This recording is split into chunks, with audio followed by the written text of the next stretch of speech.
My wife spent 20 years restoring that car.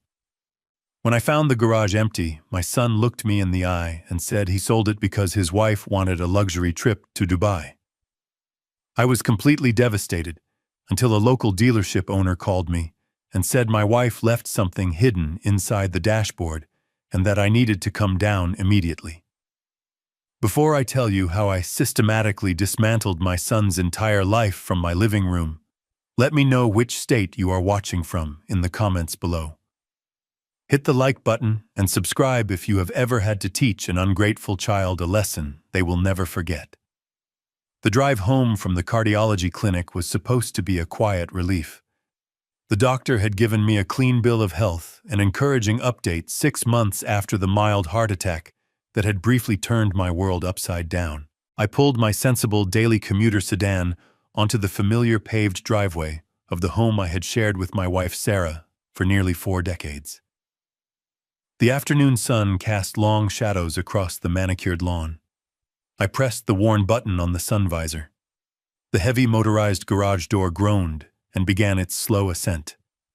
I waited for the familiar gleam of candy apple red paint to reflect the afternoon light. Instead, the rising door revealed nothing but a vast expanse of bare, cold concrete. I put the car in park and stepped out, leaving my door wide open. The visceral shock hit me like a physical blow to the chest. My breath caught in my throat. The garage was perfectly organized, just as Sarah had left it before she passed away. Her meticulously arranged toolboxes lined the back wall. The specialized wrenches and hydraulic jacks sat in their designated places. But the center of the room, the space that had housed her crowning achievement, was entirely empty. The scent of heavy engine oil and her favorite premium leather polish still hung thickly in the stagnant air. A single rectangular oil drip pan lay useless on the floor. Her 1969 Mustang Mach 1 was gone. My mind scrambled for a logical explanation. I checked the side window of the garage door. The glass was intact. I checked the heavy deadbolt on the side entry door. It was completely secure, with no signs of forced entry. Panic began to claw at the edges of my rational thought. Someone had bypassed the security system entirely. Someone had driven away with a piece of automotive history, a vehicle that represented thousands of hours of my late wife's grease-stained dedication and unyielding passion. The silence in the empty garage was deafening. I gripped the handle of the door leading into the house, my knuckles turning white, as I prepared to call the police and report a catastrophic theft. I stepped through the mudroom and into the hallway. The house was not empty. The eerie calm of this garage was immediately shattered by the sound of hushed voices and the rich aroma of my expensive imported coffee brewing in the kitchen. I rounded the corner, my heart pounding a frantic rhythm against my ribs. 2 massive hard-shell designer suitcases sat directly in the middle of the hallway, blocking the path to the front door. They were the kind of expensive luggage that practically screamed careless wealth. I stepped into the kitchen. My son Matthew stood leaning casually against the granite countertop. He was scrolling through his smartphone with an expression of mild boredom. Beside him stood his wife Amanda. She was sipping coffee from the hand-painted ceramic mug that Sarah had bought during our trip to Santa Fe over a decade ago. Amanda wore a pristine silk travel outfit, looking entirely out of place in the kitchen my wife had designed. Neither of them looked surprised to see me. In fact, Matthew simply glanced up from his screen and let out a heavy sigh, acting as if my early return from the doctor was a minor inconvenience to his schedule. I did not offer a greeting. My voice shook not with fear, but with a rising, incomprehensible rage that I struggled to contain. I pointed a trembling finger toward the hallway leading to the garage and demanded to know where the car was. I expected confusion. I expected Matthew to drop his phone and rush outside to see the empty space. I expected panic. Instead, Matthew calmly locked his phone screen and slipped it into his tailored jacket pocket. He took a slow sip of my coffee, met my furious gaze without a single ounce of hesitation, and delivered a sentence that shattered my entire reality. He brazenly admitted that he sold it. He did not stutter. He did not look away. He stated it as a simple matter of fact, as if he had cleared out a box of old newspapers from the attic. I demanded to know how that was legally possible. The title to the Mustang was locked in a heavy steel safe in my home office. It was solely in my name after Sarah passed. Matthew set his mug down on the counter and offered a condescending smile. He reminded me of the terrifying week I spent in the intensive care unit 6 months ago, while I was hooked up to monitors worried about my survival. Matthew had brought in a lawyer and a notary. He convinced me to sign a general power of attorney so he could manage the mortgage payments and handle the household bills if the worst were to happen. I had trusted my only child with my life and my livelihood.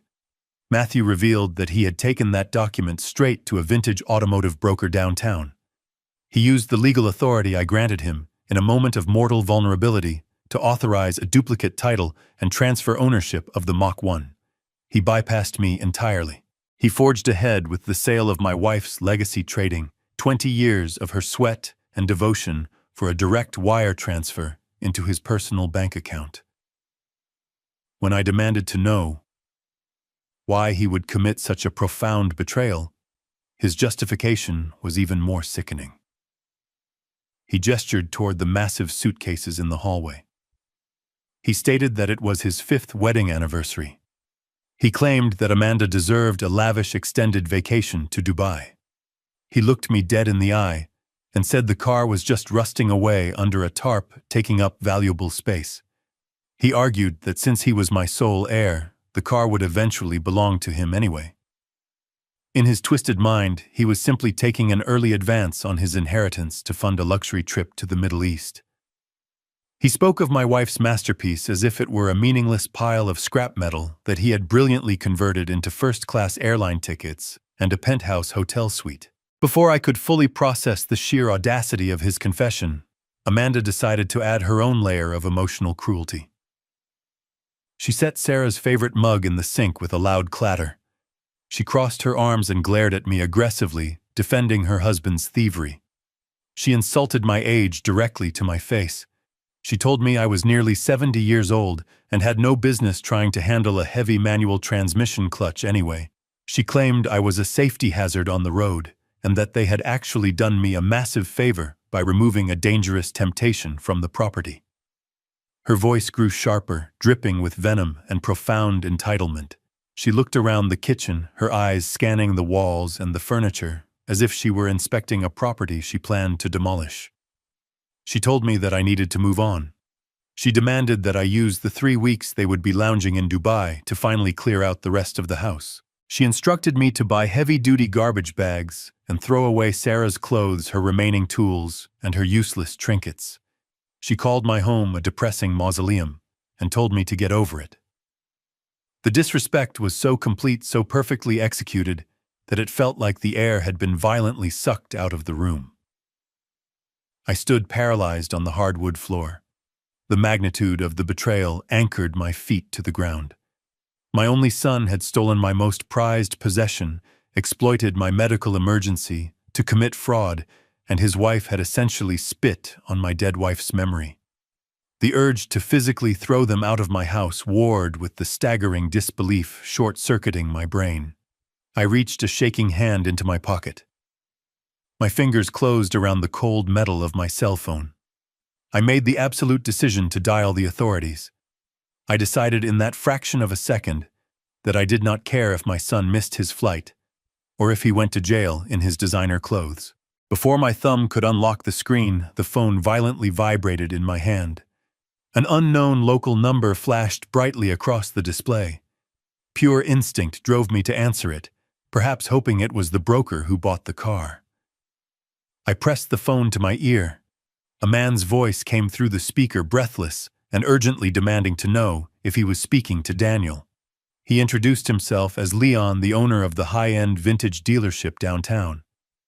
Leon did not sound like a man who had just closed a lucrative deal. He sounded nervous. Leon told me that he had purchased the car from Matthew earlier that morning. He explained that his detailing crew was currently prepping the vehicle for a massive private auction scheduled for the following day. But while they were deep cleaning the interior, they found something that halted the entire process.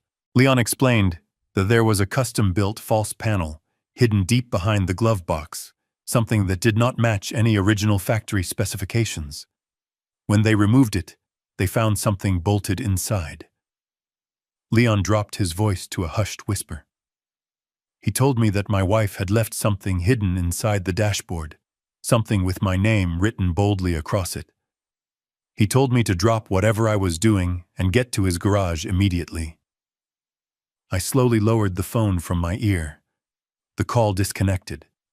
I looked up. Matthew and Amanda had already turned their backs to me. They grabbed the telescopic handles of their massive luxury suitcases. The heavy plastic wheels clicked rhythmically against the floorboards as they confidently marched toward the front door. Matthew casually shouted over his shoulder, telling me not to wait up and promising to send a postcard from the desert. I did not say a single word. I did not move to stop them. The paralyzing shock had completely vanished, instantly replaced by a cold, sharp clarity. The immediate crisis was no longer stopping their flight to the United Arab Emirates. The crisis was getting to Leon's garage before the buyer took the car away forever. Matthew and Amanda walked out the front door, utterly oblivious to the massive, devastating trap they had just left behind. They thought they had won. They had no idea they were walking straight into their own destruction. The drive downtown blurred into a single continuous stretch of asphalt and green traffic lights. I navigated my quiet sedan through the late afternoon traffic with a singular burning focus. My hands gripped the steering wheel tight enough to make my knuckles ache. I did not turn on the radio. I needed the absolute silence to organize the chaos exploding in my mind.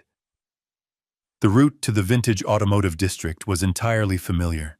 Sarah and I used to drive this exact path on Sunday mornings, looking for rare replacement parts at specialty swap meets. Now every intersection felt like a countdown clock ticking toward a permanent loss. The sheer arrogance of my son attempting to fence a priceless family heirloom like a stolen television set fueled every press of the accelerator. I bypassed the main commercial avenue and took the industrial backroads to cut valuable minutes off the travel time. Leon operated out of a massive refurbished brick warehouse on the edge of the financial district. It was not a dusty mechanic shop filled with stray oil pans and discarded tires. It was a high-end gallery designed for millionaires who wanted to buy perfectly restored pieces of automotive history. I pulled my car aggressively into the visitor parking space and killed the engine. The massive glass storefront windows displayed pristine classic vehicles resting on polished white epoxy floors. I pushed through the heavy glass entry door. The air inside was climate-controlled and smelled faintly of expensive carnauba wax and specialized leather conditioner. There was no background music playing. The sterile silence of the showroom floor felt entirely wrong for machines built to roar. Leon was waiting for me near the reception desk. He was a tall man with graying hair, who possessed a deep reverence for classic engineering. He did not offer a polite greeting or extend his hand for a shake. He simply gave a brief nod and gestured for me to follow him past the main display area. We walked toward the secure detailing bays located in the back of the building. We stepped through a set of double doors into a brilliantly lit workspace. There she was. The candy apple red paint of the 1969 Mustang Mach, one gleamed violently under the harsh fluorescent overhead lights. Seeing the car sitting there away from our home garage felt like finding a loved one trapped in a hospital room. The aggressive lines of the hood and the flawless chrome bumpers were a direct testament to 2 decades of my wife dedicating her weekends to absolute perfection. Sarah had rebuilt the massive engine block with her own hands. She had sourced every original wire and authentic factory bolt. Now her crowning achievement was sitting in a sterile commercial bay with a detailing towel draped over the windshield, waiting to be auctioned off to the highest bidder. A wave of profound grief washed over me rapidly, followed by a sharp protective instinct. Leon stopped a few feet away from the driver's side door and crossed his arms. He looked incredibly uncomfortable. He explained that his lead technician was preparing the interior for a comprehensive deep clean when he noticed an inconsistency. Leon knew the factory specifications of the 1969 Mach 1 perfectly.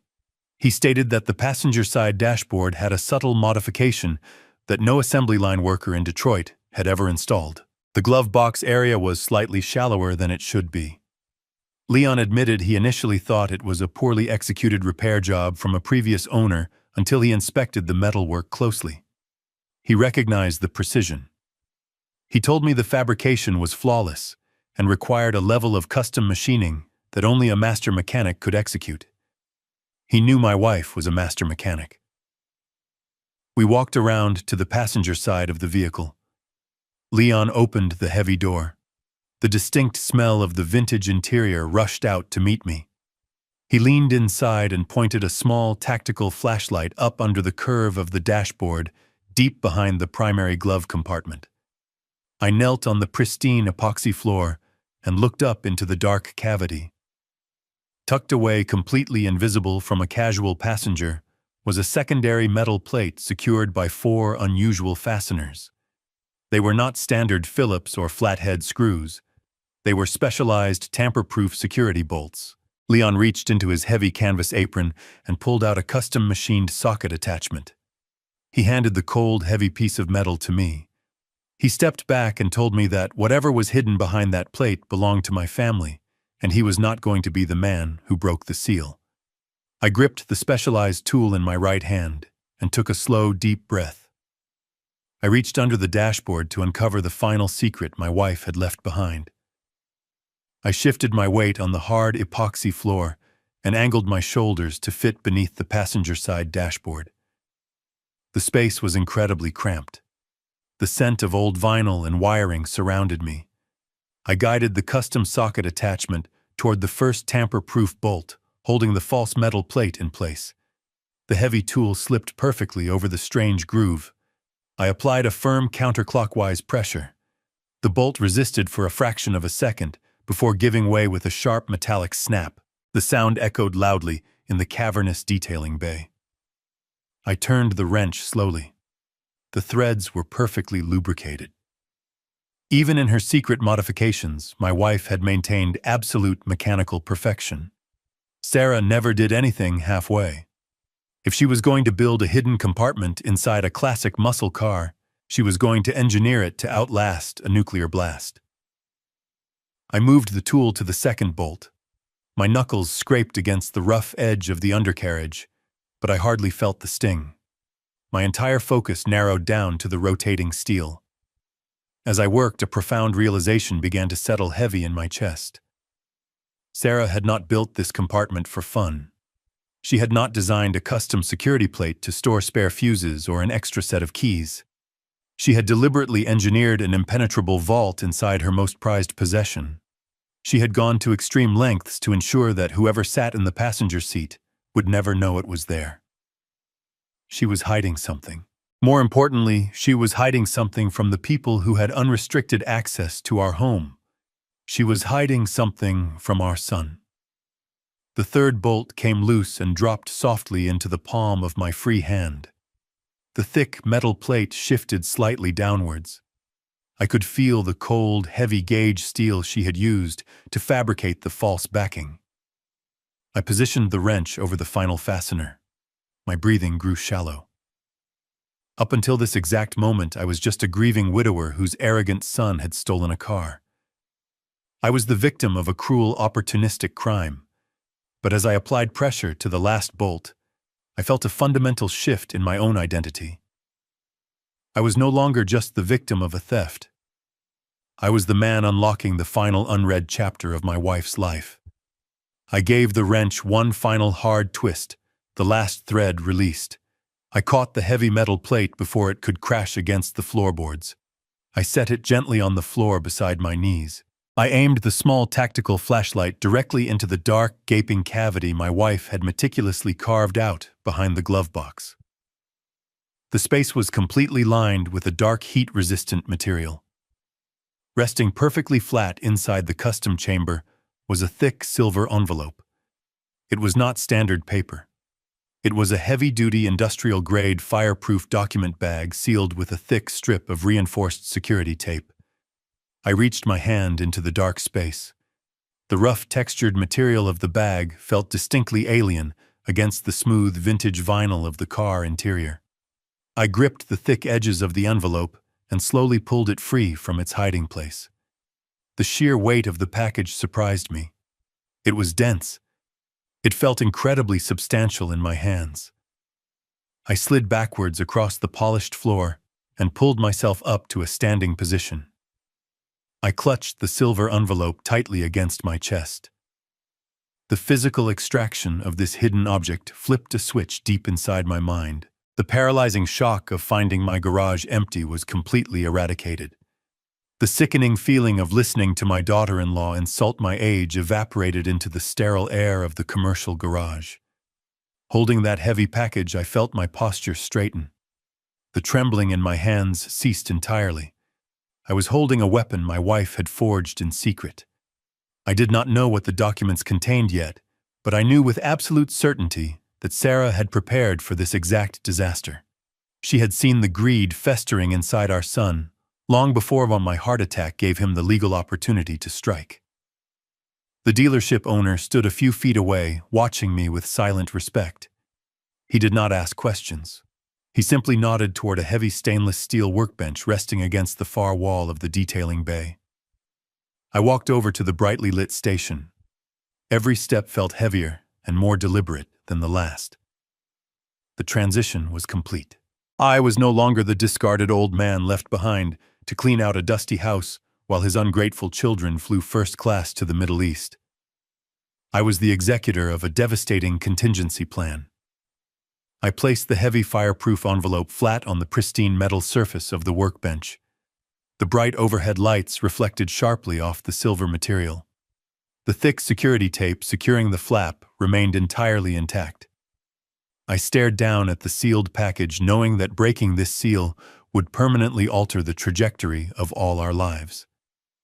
I reached for a heavy steel utility knife resting on the tool rack. I extended the sharp razor blade. I pressed the tip of the knife directly into the thick security tape and sliced it open. I reached inside the sliced opening of the fireproof bag and pulled out the contents. There were two distinct items resting on the cold steel of the workbench. The first was a thick stack of formal legal papers bound by a heavy brass clip. The second was a small notebook bound in dark brown leather. I recognized the notebook instantly. It was the exact brand of field journal Sarah used to carry when we went to classic car shows to catalog engine part numbers. I pushed the legal documents aside for a moment. My fingers traced the worn edge of the leather cover. I took a deep breath and opened the first page. The familiar, elegant loop of my wife's handwriting jumped off the paper and struck me right in the chest. But this was not a diary filled with fond memories or emotional reflections. It was a meticulous ledger of betrayal. The very first entry was dated 4 years ago. It detailed a discrepancy of $12,000 missing from our joint savings account. I remembered that incident perfectly. Matthew had convinced us that a rogue wire transfer had been intercepted by international hackers. He had even printed out fake bank correspondence to prove his story. Sarah had written the truth directly below the date. She had gone to the local branch in person. She had pulled the security footage and the raw transaction logs. She documented that Matthew had forged my signature on a withdrawal slip and transferred the exact amount to a private offshore account used for high-stakes sports betting. She attached a photocopy of the forged slip neatly folded between the pages. I turned the page and felt a cold sweat break out on the back of my neck. The entries continued with chilling regularity. Each page represented a new lie and a new theft. 3 years ago, my mother's diamond tennis bracelet vanished from Sarah's jewelry box. Matthew had helped us search the entire house for 2 days. He had even called the police and filed a burglary report claiming someone must have slipped through the back door. The journal told the real story. Sarah had found the original pawnshop receipt tucked inside the pocket of Matthew's winter coat while doing the laundry. The date on the pawn ticket matched the exact week Matthew and Amanda purchased their brand new luxury sport utility vehicle. Sarah had taped the original pawn slip right onto the page. She noted that she chose not to confront him because my blood pressure had been dangerously high that month, and she refused to trigger a medical emergency over a piece of jewelry. The depth of her silent endurance was staggering. I flipped through dozens of pages chronicling stolen cash and unauthorized credit line increases and manipulated tax returns. I read about the time he claimed his small business was failing and begged us for a short-term loan. We gave him $30,000 from our retirement fund to save his company.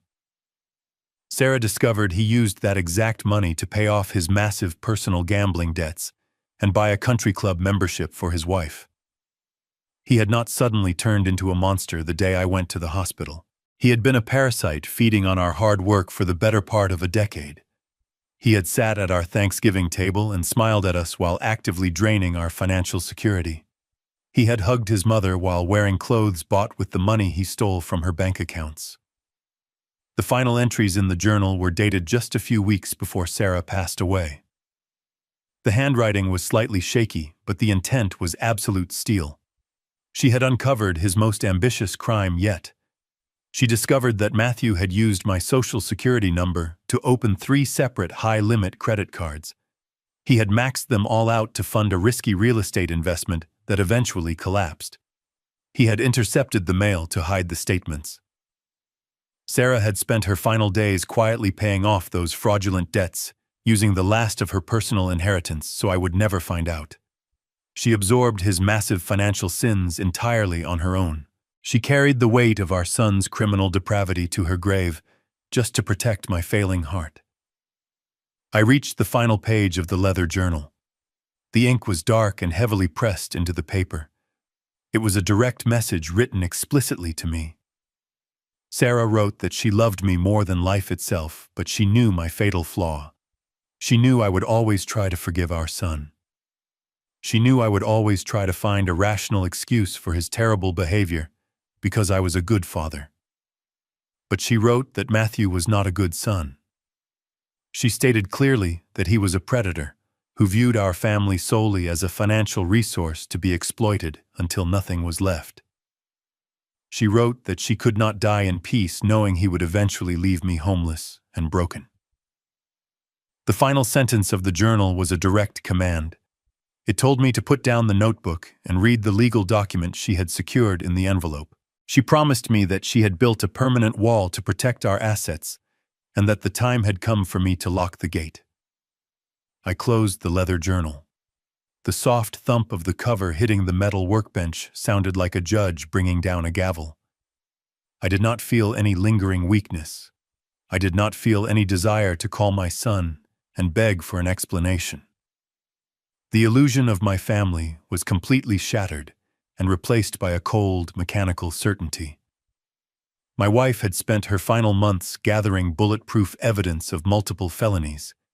She had engineered a flawless case against the man who was currently flying first class to Dubai on her dime.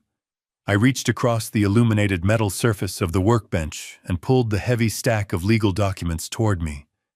I was completely ready to read the terms of my wife's final adjustment. I pushed the leather notebook aside. The thick stack of legal papers remained perfectly aligned under the heavy brass clip. The paper itself was different from standard printer stock.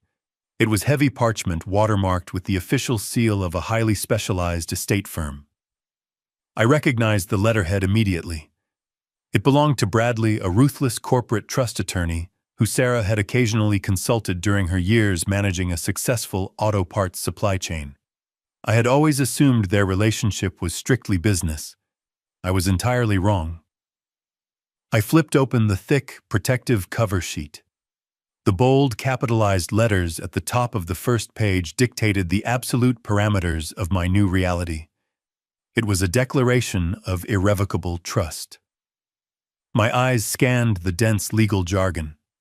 I had spent 30 years working as a logistics manager, negotiating shipping contracts, so reading complex binding agreements was practically second nature to me. Sarah knew this. She knew I would understand the precise mechanical function of the trap she had built.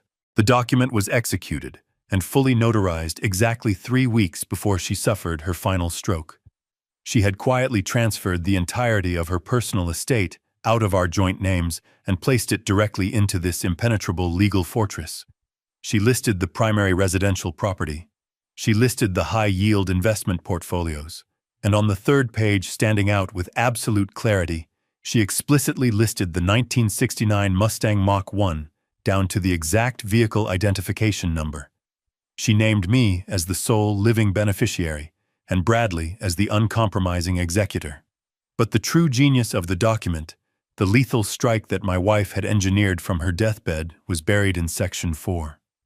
I ran my finger down the heavy paper, tracing the ink of a highly specific exclusionary clause. It explicitly stated that no secondary legal instrument, including any general or medical power of attorney, signed by me in the future, could ever authorize the sale, transfer, or liquidation of the assets held within this trust.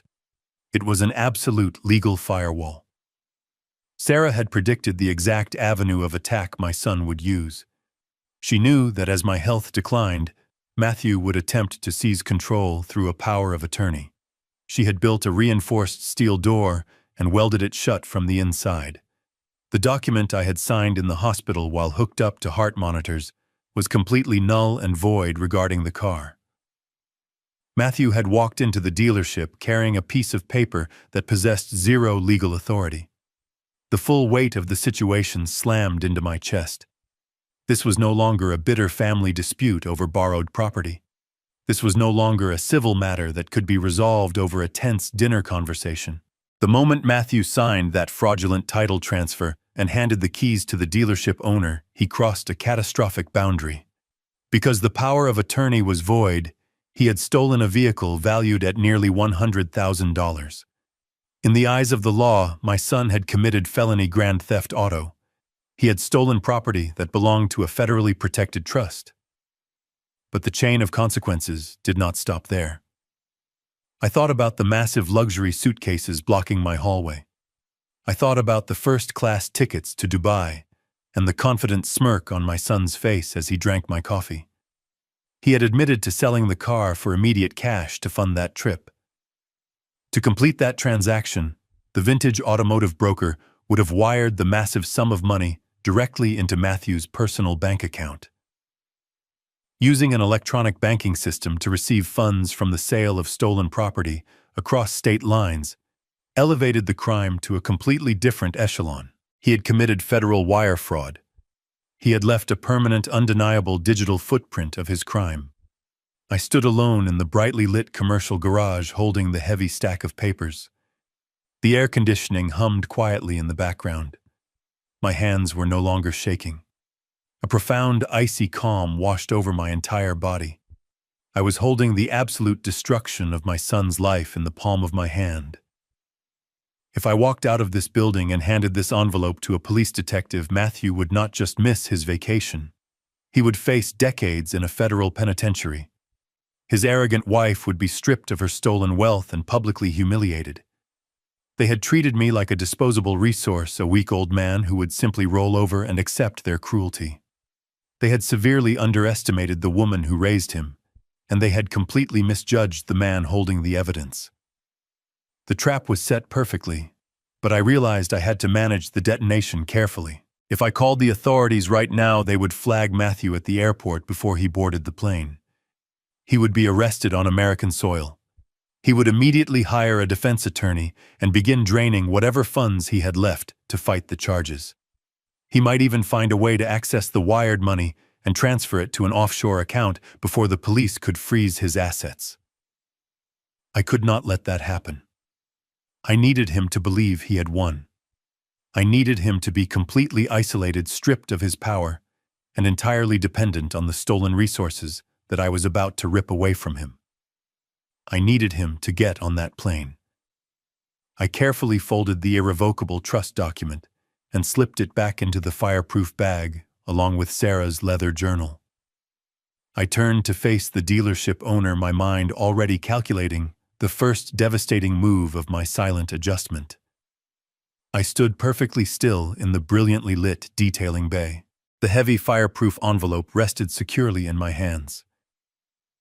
The physical evidence of my son committing multiple federal crimes was an incredible weapon. But a weapon is useless if fired at the wrong time. I closed my eyes and visualized the current timeline. Matthew and Amanda were likely arriving at the International Departure Terminal right now. They were probably handing over their massive luxury suitcases to the skycap and walking toward the first-class security lane. My thumb hovered over the emergency call button on my cellular phone. The overwhelming urge to see my son dragged out of the airport in handcuffs was a powerful temptation. But my decades of managing logistics and supply chains taught me to look past the immediate gratification and calculate the long-term variables. If I dialed the police right this second, a cascade of uncontrollable bureaucratic events would begin. Local officers would take my statement. Detectives would need to review the trust documents. Warrants would eventually be drafted. But the legal system was notoriously slow, and my son was incredibly fast. If the authorities contacted Matthew before that Emirates flight left the tarmac, the entire dynamic of my revenge would instantly collapse. Matthew would realize the power of attorney was useless. He would not panic like a cornered animal. He would adapt. While sitting in the airport lounge, he would use his smartphone to immediately wire the massive sum of stolen cash from his personal bank account into an untraceable offshore ledger. He would then cancel the Dubai trip and use whatever funds remained to hire the most aggressive criminal defense attorney in the city. His lawyer would spin the entire situation as a simple familial misunderstanding over complex estate planning. My son would claim I was suffering from cognitive decline after my heart attack. The stolen money would vanish forever. The classic car would be seized as evidence and tied up in a miserable civil litigation battle for years. Worst of all, Matthew would remain free walking the streets while I spent my remaining years fighting him in court. I could not allow that to happen. The only way to execute this strike effectively was to utilize the single greatest advantage I currently possessed. Total silence. Matthew firmly believed he had committed the perfect crime against a weak and unsuspecting old man. He felt completely invincible. I needed to weaponize his arrogance. I needed to wait until that massive commercial airliner was cruising at 30,000 feet over the cold, dark expanse of the Atlantic Ocean. Once the cabin doors were sealed and the aircraft entered international airspace, my son would be disconnected from the world. He would have no cellular service to move his money and no ability to hire legal counsel. He would be trapped in a flying metal tube, utterly helpless, while I dismantled his entire life on the ground. But before I could spring the trap, I had an immediate logistical problem to solve. The car was still incredibly vulnerable. The high-end private auction was scheduled for tomorrow morning. I turned my attention back to the dealership owner. Leon was standing quietly near the workbench, respectfully waiting for my instructions. I knew I could not simply take the keys and drive the vehicle home today. Breaking the fraudulent sales contract Matthew had signed would require official police intervention, and that would immediately alert my son. I needed to secure the asset without making a sound. I reached into the inner pocket of my jacket and pulled out my personal checkbook. It was tied to a private retirement account Sarah had set up for me years ago, completely isolated from the compromised estate funds. I walked over to Leon and looked him directly in the eyes. I kept my voice entirely level and devoid of any panic. I informed him that the title transfer my son executed earlier that morning was a complete fabrication. I told him I possessed the binding legal documents to prove the vehicle was legally locked in a protected trust. I did not ask for a favor. I made a business proposition. I asked Leon to completely halt the auction process and quietly move the car into the most secure climate-controlled storage bay on his property. I offered to write a check right then and there to cover any lost auction fees, any penalties from angry buyers, and the cost of premium secured storage for the next 2 weeks. Leon looked at the fireproof envelope in my hands. He looked back at the classic car resting under the bright lights. He understood the immense gravity of the situation without needing the specific details. He nodded his head and accepted my terms. The car was safe. The silence was maintained. The first phase of my adjustment was officially complete. Now it was time to visit a lawyer and build a cage for my son. I placed my personal checkbook flat on the stainless steel workbench right next to the heavy fireproof envelope. This specific checking account was tied directly to a private retirement fund I had established decades ago. It was completely isolated from the primary estate and entirely invisible to the fraudulent power of attorney my son currently possessed. Matthew thought he had drained my financial leverage, but he was completely mistaken. I clicked my pen and looked directly at the dealership owner. I needed absolute cooperation, and I was willing to purchase it at a premium. I told Leon that I needed him to permanently cancel the scheduled auction. I instructed him to immediately transport the car from the accessible detailing bay into the most secure, restricted storage facility on his property. I offered him a sum of money that vastly exceeded whatever commission he stood to make from the fraudulent sale. I explained that this payment would cover his lost revenue, the inconvenience of canceling the auction, and the guarantee of his total silence for the next 2 weeks. Leon did not immediately accept the offer. He was a legitimate businessman who operated a highly respected establishment, and he needed absolute assurance that he was not becoming an accessory to a crime. He respectfully asked to see the legal proof I had mentioned. He needed to know that I possessed the true legal authority to halt a transaction that had already been processed through his accounting department. I reached into the silver bag and extracted the thick stack of watermarked parchment. I did not show him the leather journal containing the heartbreaking evidence of my son stealing from his family. I only showed him the ironclad legal weapon. I opened the irrevocable trust document to the 3rd page and pointed directly to the specific, exclusionary clause my wife had engineered. Leon leaned over the workbench and read the dense legal text.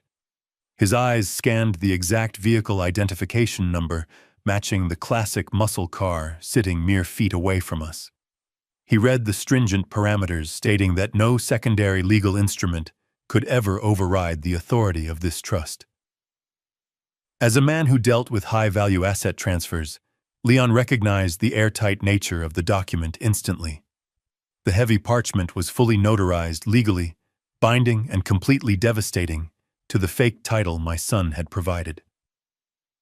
Leon slowly straightened his posture and handed the document back to me. He let out a long breath and shook his head. He realized the incredible magnitude of the felony my son had committed inside his office just a few hours prior. He stated clearly that he wanted absolutely no part in fencing stolen property for a criminal. He accepted my terms without any further negotiation. I wrote out the substantial check and handed it across the table. Leon folded the paper and slipped it into his apron pocket. He walked over to the wall-mounted intercom system and paged his 2 most trusted senior technicians. When the mechanics arrived, Leon gave them strict, explicit orders. He told them to drop whatever projects they were currently handling and prepare the secure warehouse vault at the back of the property. He commanded them to carefully push the classic vehicle by hand to avoid drawing any unnecessary attention. I stood back and watched the immediate execution of my first defensive maneuver. The 2 technicians placed their hands on the polished chrome bumpers and slowly rolled the heavy candy apple red machine out of the brightly lit detailing bay. I followed them, walking alongside the car my wife had spent 20 years perfecting.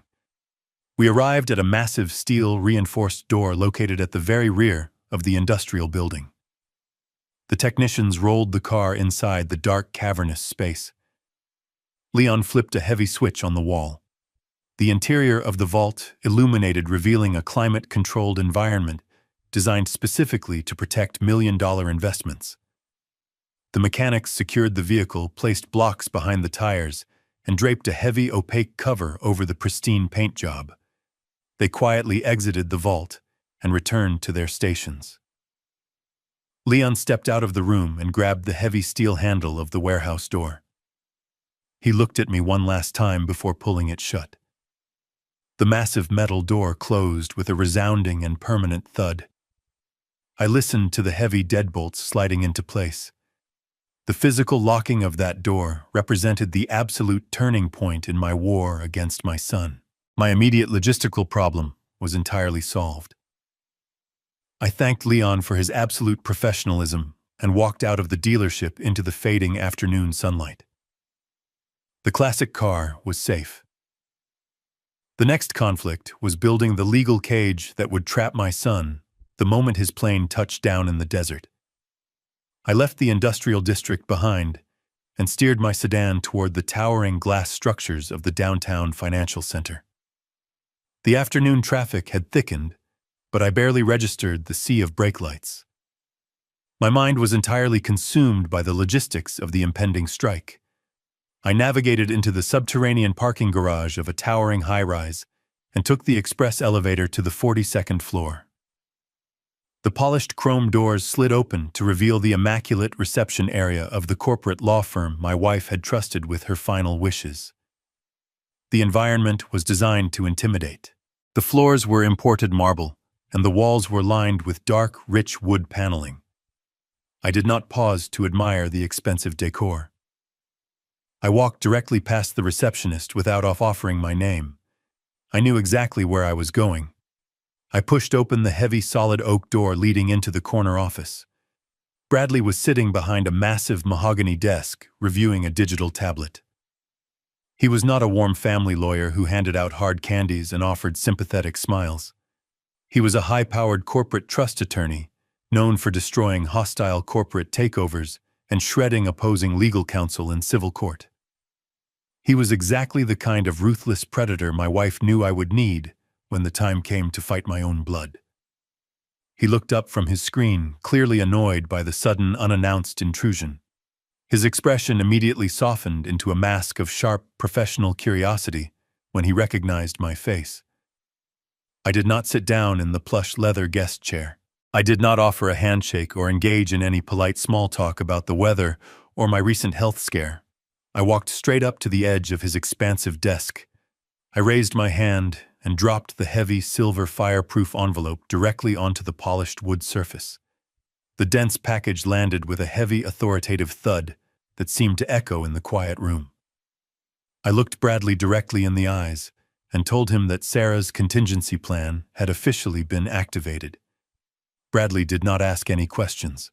He leaned forward and carefully slid the thick envelope toward him. He reached inside and extracted the thick stack of watermarked parchment containing the irrevocable trust and the worn leather journal. He placed the notebook to the side for a moment and focused entirely on the legal document. I watched his eyes track back and forth across the dense paragraphs. I watched the slight furrow form on his brow as he reviewed the specific exclusionary clauses my wife had engineered. He flipped to the signature page and verified the official notary seals. When he finished the primary document, he picked up the small leather journal. I instructed him to read the final 3 entries. The silence in the corner office was absolute. The only sound was the faint hum of the central air conditioning and the sharp rustle of thick paper turning. I stood motionless like a soldier waiting for a commanding officer to confirm the target coordinates. I watched the blood drain slightly from the attorney's face as he read my wife's meticulous documentation of our son's financial depravity. He read the attached pawn shop receipts and the forged bank withdrawal slips. He read the final entry detailing the fraudulent credit cards opened in my name. When he finally closed the leather cover, he took a slow, measured breath. He removed his expensive reading glasses and rested his elbows heavily on the desk. Bradley looked at me with a completely new level of respect. He stated that in his 30 years of practicing corporate law, he had rarely seen a trap engineered with such devastating perfection. I asked him to clarify the exact legal standing of my son's actions from earlier that morning. Bradley did not mince his words. He switched into a clinical, highly aggressive legal mode. He informed me that the general power of attorney I had signed in the hospital was completely neutralized by the specific clauses in Sarah's trust. The document Matthew had presented to the vintage automotive broker was legally classified as a fraudulent instrument. He leaned back in his leather chair and began listing the charges as if reading from a criminal indictment. Because the vehicle was protected by a federally recognized trust, Matthew had committed grand theft. Because the value of the classic muscle car vastly exceeded the state felony threshold, it was a first-degree offense. Bradley continued explaining that because the dealership owner had undoubtedly wired the massive sum of cash directly into my son's personal bank account, the crime had automatically crossed into the jurisdiction of federal wire fraud. He confirmed with absolute certainty that my son was currently sitting on a commercial airliner, having successfully committed multiple high-level felonies that carried mandatory prison sentences. I felt a tight knot of lingering anxiety completely dissolve in my chest. The dealership owner had confirmed the physical security of the vehicle, and now one of the most ruthless attorneys in the city had just confirmed the absolute legality of my revenge. Matthew had walked directly into the center of the minefield, and Sarah had given me the detonator. I placed both of my hands flat on the edge of the mahogany desk and leaned forward. I told Bradley that I did not just want to file a police report. I wanted to completely obliterate my son's financial existence before his plane landed. Bradley offered a cold, razor-sharp smile. He picked up his desk phone and pressed a single button to summon his entire paralegal team. The legal strike was no longer a plan. It was an active execution. The heavy oak door swung open. 3 paralegals marched into the corner office carrying sleek silver laptops. Bradley did not ask them to sit. He stood behind his mahogany desk and began issuing rapid-fire commands. He transformed instantly from a corporate lawyer into a military commander coordinating a surgical airstrike. I sat in the plush leather guest chair and watched the absolute destruction of my son begin. The first target was the fraudulent power of attorney. Bradley dictated a formal revocation order to his lead assistant. He cited the specific exclusionary clauses from Sarah's irrevocable trust. He mandated that the revocation be marked urgent and effective, immediately, retroactively, neutralizing any transaction initiated in the past 48 hours. Within minutes, the assistant generated a legally binding document that completely stripped Matthew of any authority over my life. Bradley slid the heavy parchment across the desk. I picked up a solid gold pen and signed my name. The dark ink flowing onto the paper felt incredibly permanent. The assistant immediately scanned the signed revocation and blasted it through secure digital channels to every major financial institution in the state. She sent certified legal notices to the county clerk and the local authorities. Matthew was officially cut off from my medical and legal identity. His golden ticket was now nothing more than a worthless piece of paper. But removing his future access was not enough. We needed to neutralize the resources he currently possessed. Bradley turned his attention to the joint bank accounts. These were the accounts I had naively allowed Matthew to access years ago to help manage my household bills. This was the exact destination where the vintage automotive broker had wired the massive sum of cash for my wife's stolen car. Bradley dialed the direct emergency line for the executive fraud department of the National Bank. He bypassed the standard customer service representatives and demanded to speak directly with a senior fraud investigator. When the investigator answered, Bradley did not make a polite request. He aggressively declared that a massive felony wire fraud had just occurred. He provided my social security number and the exact routing details of the joint account. He informed the bank that the recent massive wire transfer was the direct result of a stolen vehicle transaction, bypassing a federally protected trust. The investigator hesitated for only a fraction of a second before the immense legal liability forced him to act. Banks do not take risks when federal wire fraud is formally alleged by a major corporate law firm. I listened through the speakerphone as the rapid clicking of a mechanical keyboard echoed in the corner office. The investigator spoke in a clipped professional tone. He confirmed that the entire balance of the joint account was now completely locked. The funds were frozen pending a full federal investigation. Matthew could not withdraw a single dollar. He could not transfer the stolen money to a different institution. The massive payday he thought he had cleverly secured for his luxury vacation was now trapped in a secure digital vault that he could never open. His entire safety cushion was obliterated in less than 10 minutes. The financial guillotine continued to fall without mercy. Bradley moved on to the third phase of the execution. We targeted the high-limit premium credit cards Matthew had fraudulently opened using my identity. These were the exact luxury travel and lifestyle cards he was undoubtedly planning to use at the opulent resorts in the Middle East. These were the cards my wife had secretly paid off to protect my failing heart. Bradley contacted the elite fraud divisions of 3 separate major credit bureaus. He reported the accounts as extreme cases of familial identity theft and financial elder abuse. He initiated a total catastrophic credit lockdown. The accounts were instantly closed and permanently red-flagged across all international networks. Any attempt to swipe those specific plastic cards would result in an immediate automatic decline.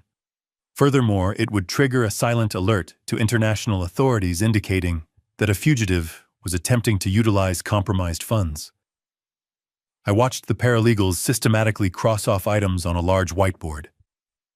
Every red line drawn across that white surface represented another door slamming shut in my son's face. I sat back in my chair and took a deep, steady breath.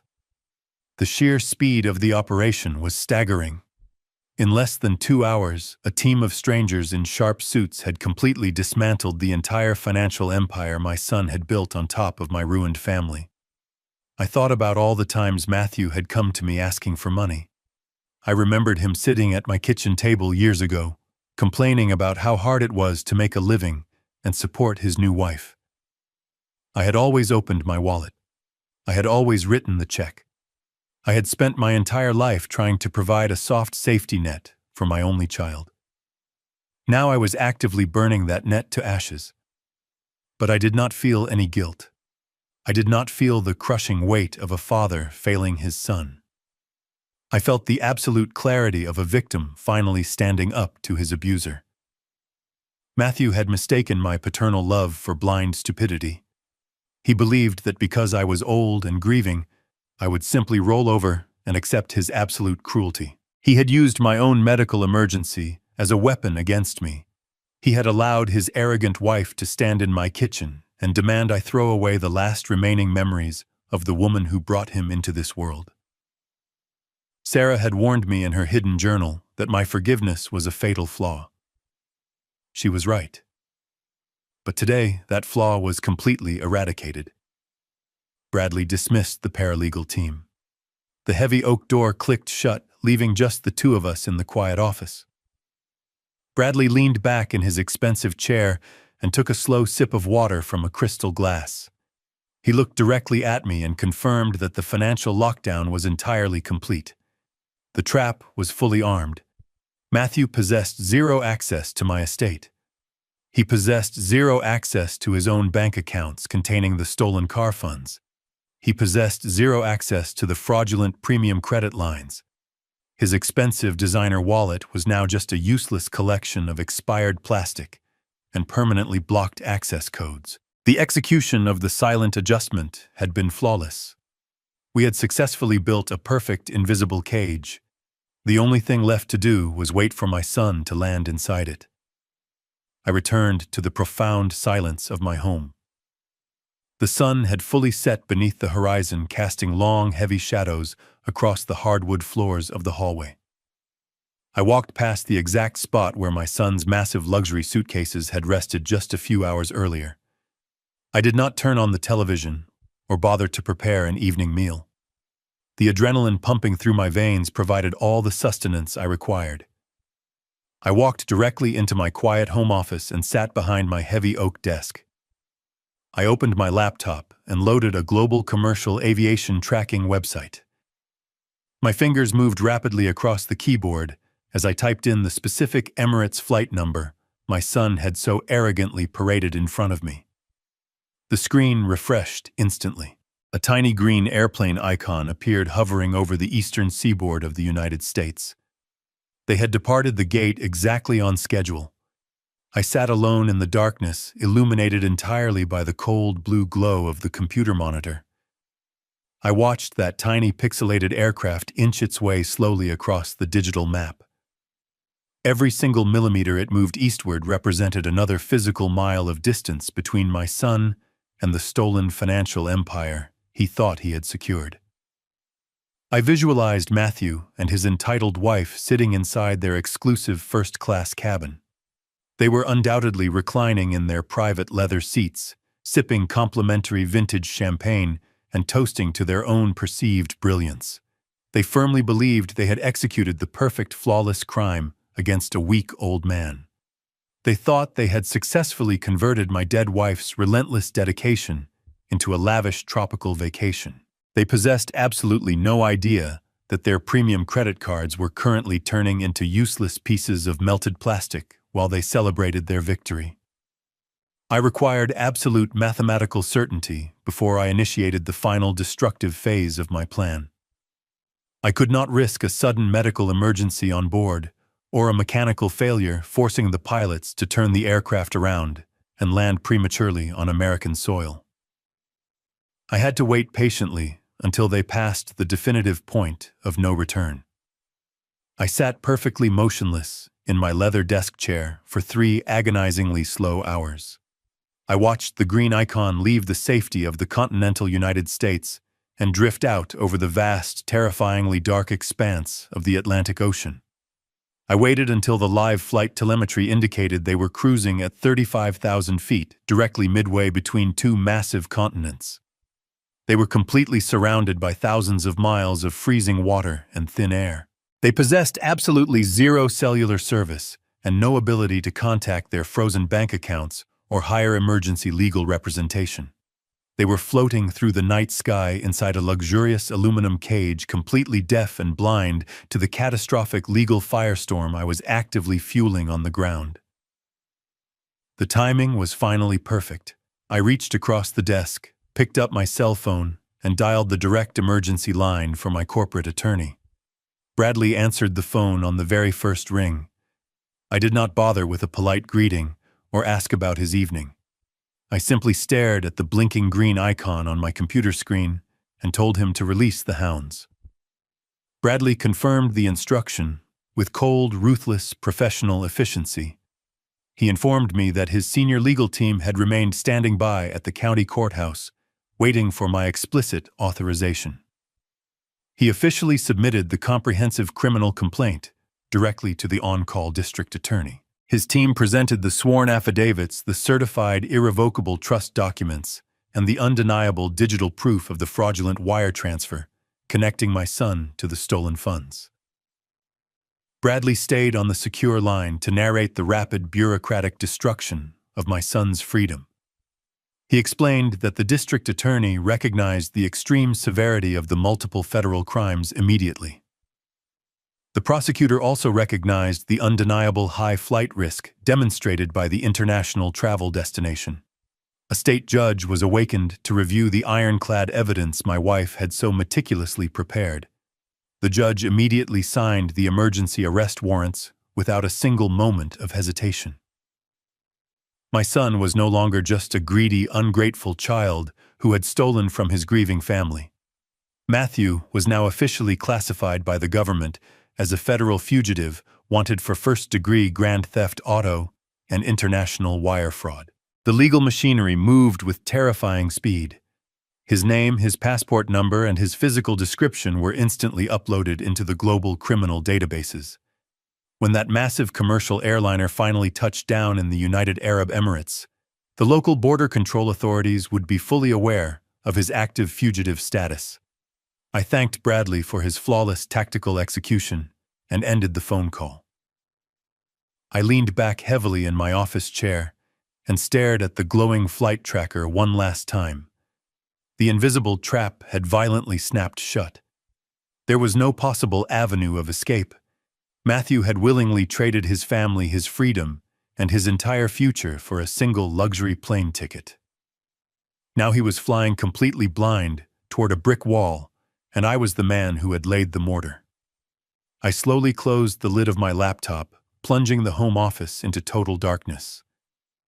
The glowing green icon disappeared, but the reality of my actions remained entirely solid. I had just initiated a sequence of events that would completely destroy my only child. Society often dictates that a parent must offer unconditional forgiveness, regardless of the pain inflicted upon them. Society demands that blood must always remain thicker than water. But as I sat in the quiet, dark room, I realized that blood can also be toxic. Blood can harbor a parasite that slowly drains you until there is nothing left but an empty shell. I refused to be that shell. I refused to let my wife's memory be pawned off to fund the arrogance of a boy who had lost his soul years ago. I stood up from my desk, feeling a profound sense of closure regarding the legal battle. The offensive strike was entirely complete. Now I needed to focus on the physical sanctuary of my home before the inevitable fallout reached my front door. The morning sun pierced through the living room windows, casting sharp geometric shapes across the floorboards. I had not slept a single hour. My body was exhausted, but my mind was completely wired with the cold, calculating energy of a man preparing for a siege. The legal and financial traps were perfectly set and currently hurtling through international airspace. However, my physical sanctuary was still fundamentally compromised. Matthew possessed a heavy brass key to the front door. He knew the access code to the side garage entry. For years, I had willingly given him unrestricted access to my home, believing he was my family. Now I knew he was simply a thief waiting for another opportunity to strike. I could not allow him or anyone he might contact to step foot on my property ever again. I picked up my phone and dialed the number for a premium private security firm I had researched during the early hours of the morning. I did not want a standard alarm system that simply made a loud noise. I wanted an impenetrable fortress. I explained my situation to the dispatcher, utilizing a tone that brokered absolutely no negotiation. I requested their elite rapid response installation team and offered to pay triple their standard emergency rate to have them at my house within the hour. Money was no longer an object of preservation. It was a tool of absolute defense.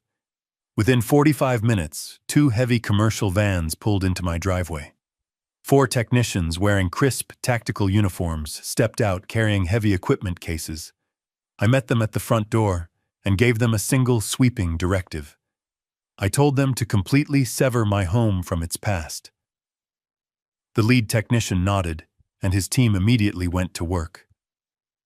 The peaceful quiet of my suburban neighborhood was quickly replaced by the aggressive whine of power drills and the heavy thud of metal components locking into place. I watched as they systematically removed every single original brass deadbolt from the exterior doors.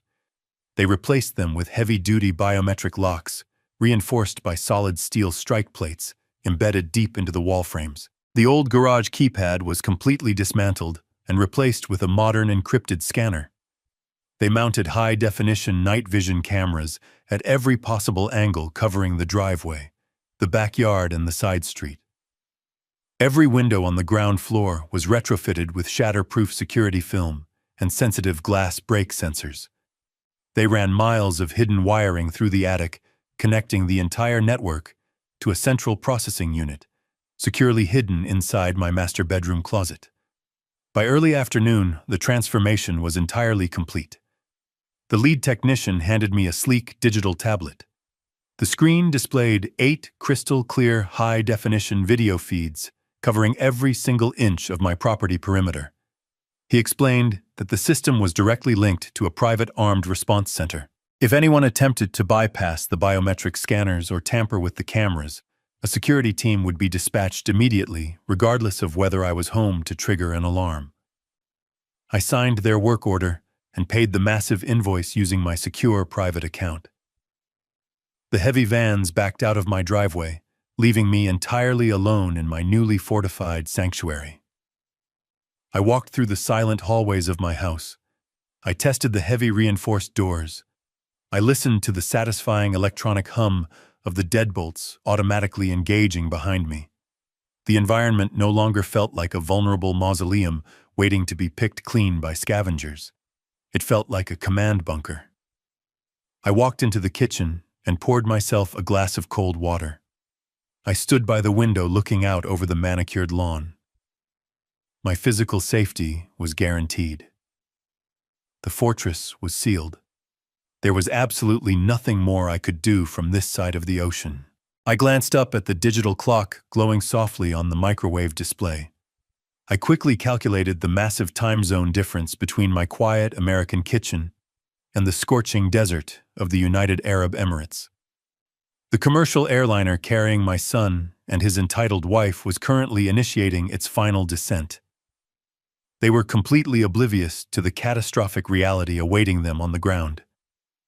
They were likely freshening up in the first-class lavatory, smoothing their designer clothes, and preparing to step off the plane as conquering royalty. They expected a fleet of luxury town cars and a penthouse suite decorated with fresh flowers. They had no idea that their entire financial empire had been legally vaporized while they slept. I took a slow sip of water and stared at the clock. The silent adjustment was over. The deafening explosion was about to begin.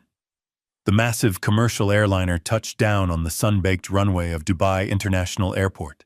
Matthew stretched his arms above his head in the expansive first-class cabin, feeling completely invincible. He looked out the oval window at the shimmering desert skyline.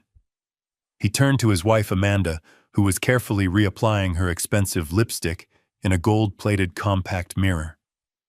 They had spent the last 14 hours drinking complimentary champagne and laughing about the ease of their incredible heist. They firmly believed they had left all their problems thousands of miles behind them in a dusty suburban garage.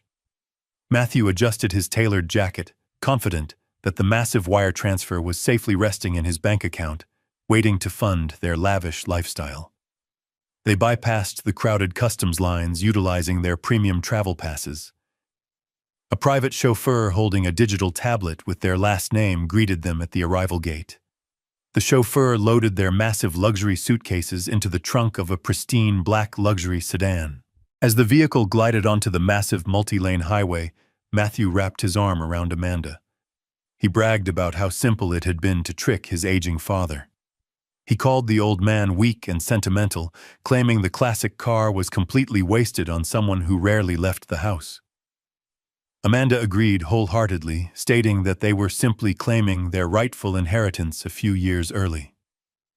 They looked at the towering glass skyscrapers surrounding them, completely intoxicated by their stolen wealth. The sedan pulled into the sweeping circular driveway of one of the most exclusive resorts in the United Arab Emirates. The architecture was a stunning display of limitless wealth, featuring soaring arches and cascading water features that defied the brutal desert heat. A team of uniformed bellhops immediately swarmed the vehicle, opening the doors and carefully extracting their heavy luggage. Matthew stepped out into the dry, oppressive heat, but he barely felt the temperature. He felt only the intoxicating rush of absolute power. He handed a careless cash tip to the driver and took Amanda by the arm. They walked through the towering glass double doors into a lobby that looked like a royal palace. The floors were cut from seamless Italian marble, and massive crystal chandeliers hung from the vaulted ceilings, casting a warm golden glow over the wealthy elite milling about. Matthew and Amanda bypassed the standard check-in line and walked directly toward the exclusive concierge desk. They moved with the arrogant swagger of royalty, demanding immediate tribute. A perfectly groomed receptionist wearing a tailored suit offered a warm professional smile as they approached. Matthew did not return the greeting. He simply slapped his premium solid metal credit card onto the polished marble counter. He demanded the keys to the panoramic penthouse suite he had reserved months ago. He instructed the receptionist to ensure that a chilled bottle of their most expensive vintage champagne was sent up immediately. Amanda leaned against the counter, tapping her manicured nails impatiently against the stone surface. They stood at the pinnacle of their perceived success. They were surrounded by extreme luxury, entirely funded by a lifetime of someone else's hard work. Matthew looked around the opulent lobby, already planning which exclusive boutiques they would raid after they settled into their room. He imagined the envious comments their friends would leave on their social media photos. He felt a profound sense of superiority, believing he had outsmarted his father, the legal system, and the entire concept of consequences. The receptionist picked up the heavy metal credit card and slid the magnetic strip through the secure digital terminal. Matthew smiled at his wife, completely unprepared for the invisible guillotine that was about to fall on his neck. The polished marble counter felt cool beneath Matthew's hands as he waited for the transaction to process. The impeccably dressed receptionist slid the heavy solid metal credit card through the secure digital terminal. Instead of the satisfying chime of approval, the machine emitted a sharp, flat electronic buzz. The small digital screen flashed a bright red error message. The receptionist maintained her flawless, professional smile. She politely slid the card back across the marble surface and softly informed Matthew that the issuing bank had declined the authorization. Matthew rolled his eyes in exaggerated annoyance. He confidently told Amanda that it was simply a standard security measure. He explained that his private bank was overly protective and must have placed an automatic travel block on the account because they were in a foreign country. He reached into his designer leather wallet, completely unbothered by the minor delay. He pulled out a second card. This was the premium high-limit lifestyle card he had fraudulently opened using my social security number. He flipped it onto the counter with a heavy sigh, acting as if the resort system was the problem. The receptionist picked it up and inserted the smart chip into the terminal. She waited for the network to communicate across the globe. 10 seconds passed in absolute silence. The machine buzzed again, louder this time. The red light flashed twice. The receptionist looked at the screen, and her professional smile faltered slightly.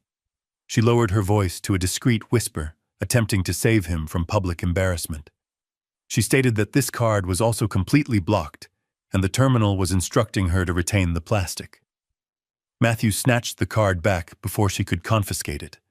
A cold bead of sweat formed at the base of his neck. The air conditioning in the opulent lobby suddenly felt entirely inadequate. Amanda let out a loud, dramatic sigh.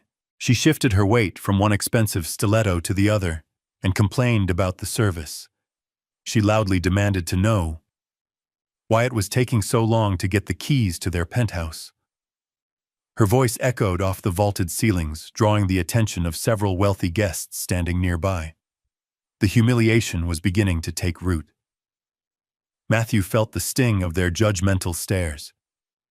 He was a man who defined his entire worth by his financial appearance, and his facade was rapidly cracking in front of an international audience. He told Amanda to lower her voice with a sharp hiss of genuine panic. He opened his wallet for the third time. His hands were visibly shaking. He bypassed the credit cards and pulled out the primary debit card tied directly to our joint banking account. This was the absolute safety net. This was the exact digital vault where the vintage automotive broker had wired the massive sum of cash for the stolen classic car just 24 hours ago. There was absolutely no reason for this card to fail. It contained enough stolen capital to buy the luxury suite outright for a month. He handed the plastic to the receptionist. His arrogant swagger was completely gone, replaced by a desperate, pleading look. The receptionist swiped the debit card. The terminal did not even pause to process the request. It immediately locked the screen and began printing a small paper receipt. The receptionist tore the slip from the machine and looked at it with wide eyes. She did not slide the debit card back across the counter. She placed it securely in a locked drawer beneath her station. She looked directly at Matthew and stated clearly that her system had just flagged the account for severe fraudulent activity.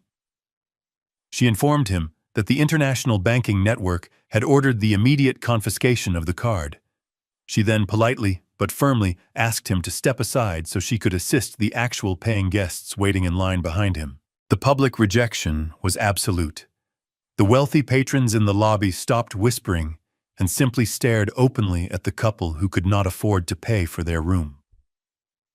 Amanda stood frozen in shock, her mouth slightly open, as the reality of the situation crashed over her. Matthew grabbed her arm and practically dragged her away from the reception desk toward a quiet corner of the massive lobby. His heart hammered violently against his ribs. He dropped his expensive carry-on bag onto the floor. He pulled his smartphone from his pocket. His thumb frantically tapped the screen to open his primary mobile banking application. He needed to see the massive balance from the car sale to prove to himself that this was all just a massive technological glitch. The loading icon spun in a continuous loop for 3 agonizing seconds. Then the screen refreshed. Matthew stopped breathing entirely. There was no massive balance waiting for him. There was no safety net. The available funds section displayed a bold, unforgiving 0. Stretching across the entire top half of his phone screen was a glaring bright red banner. The capitalized white letters inside the banner read "Frozen Pending Federal Fraud Investigation."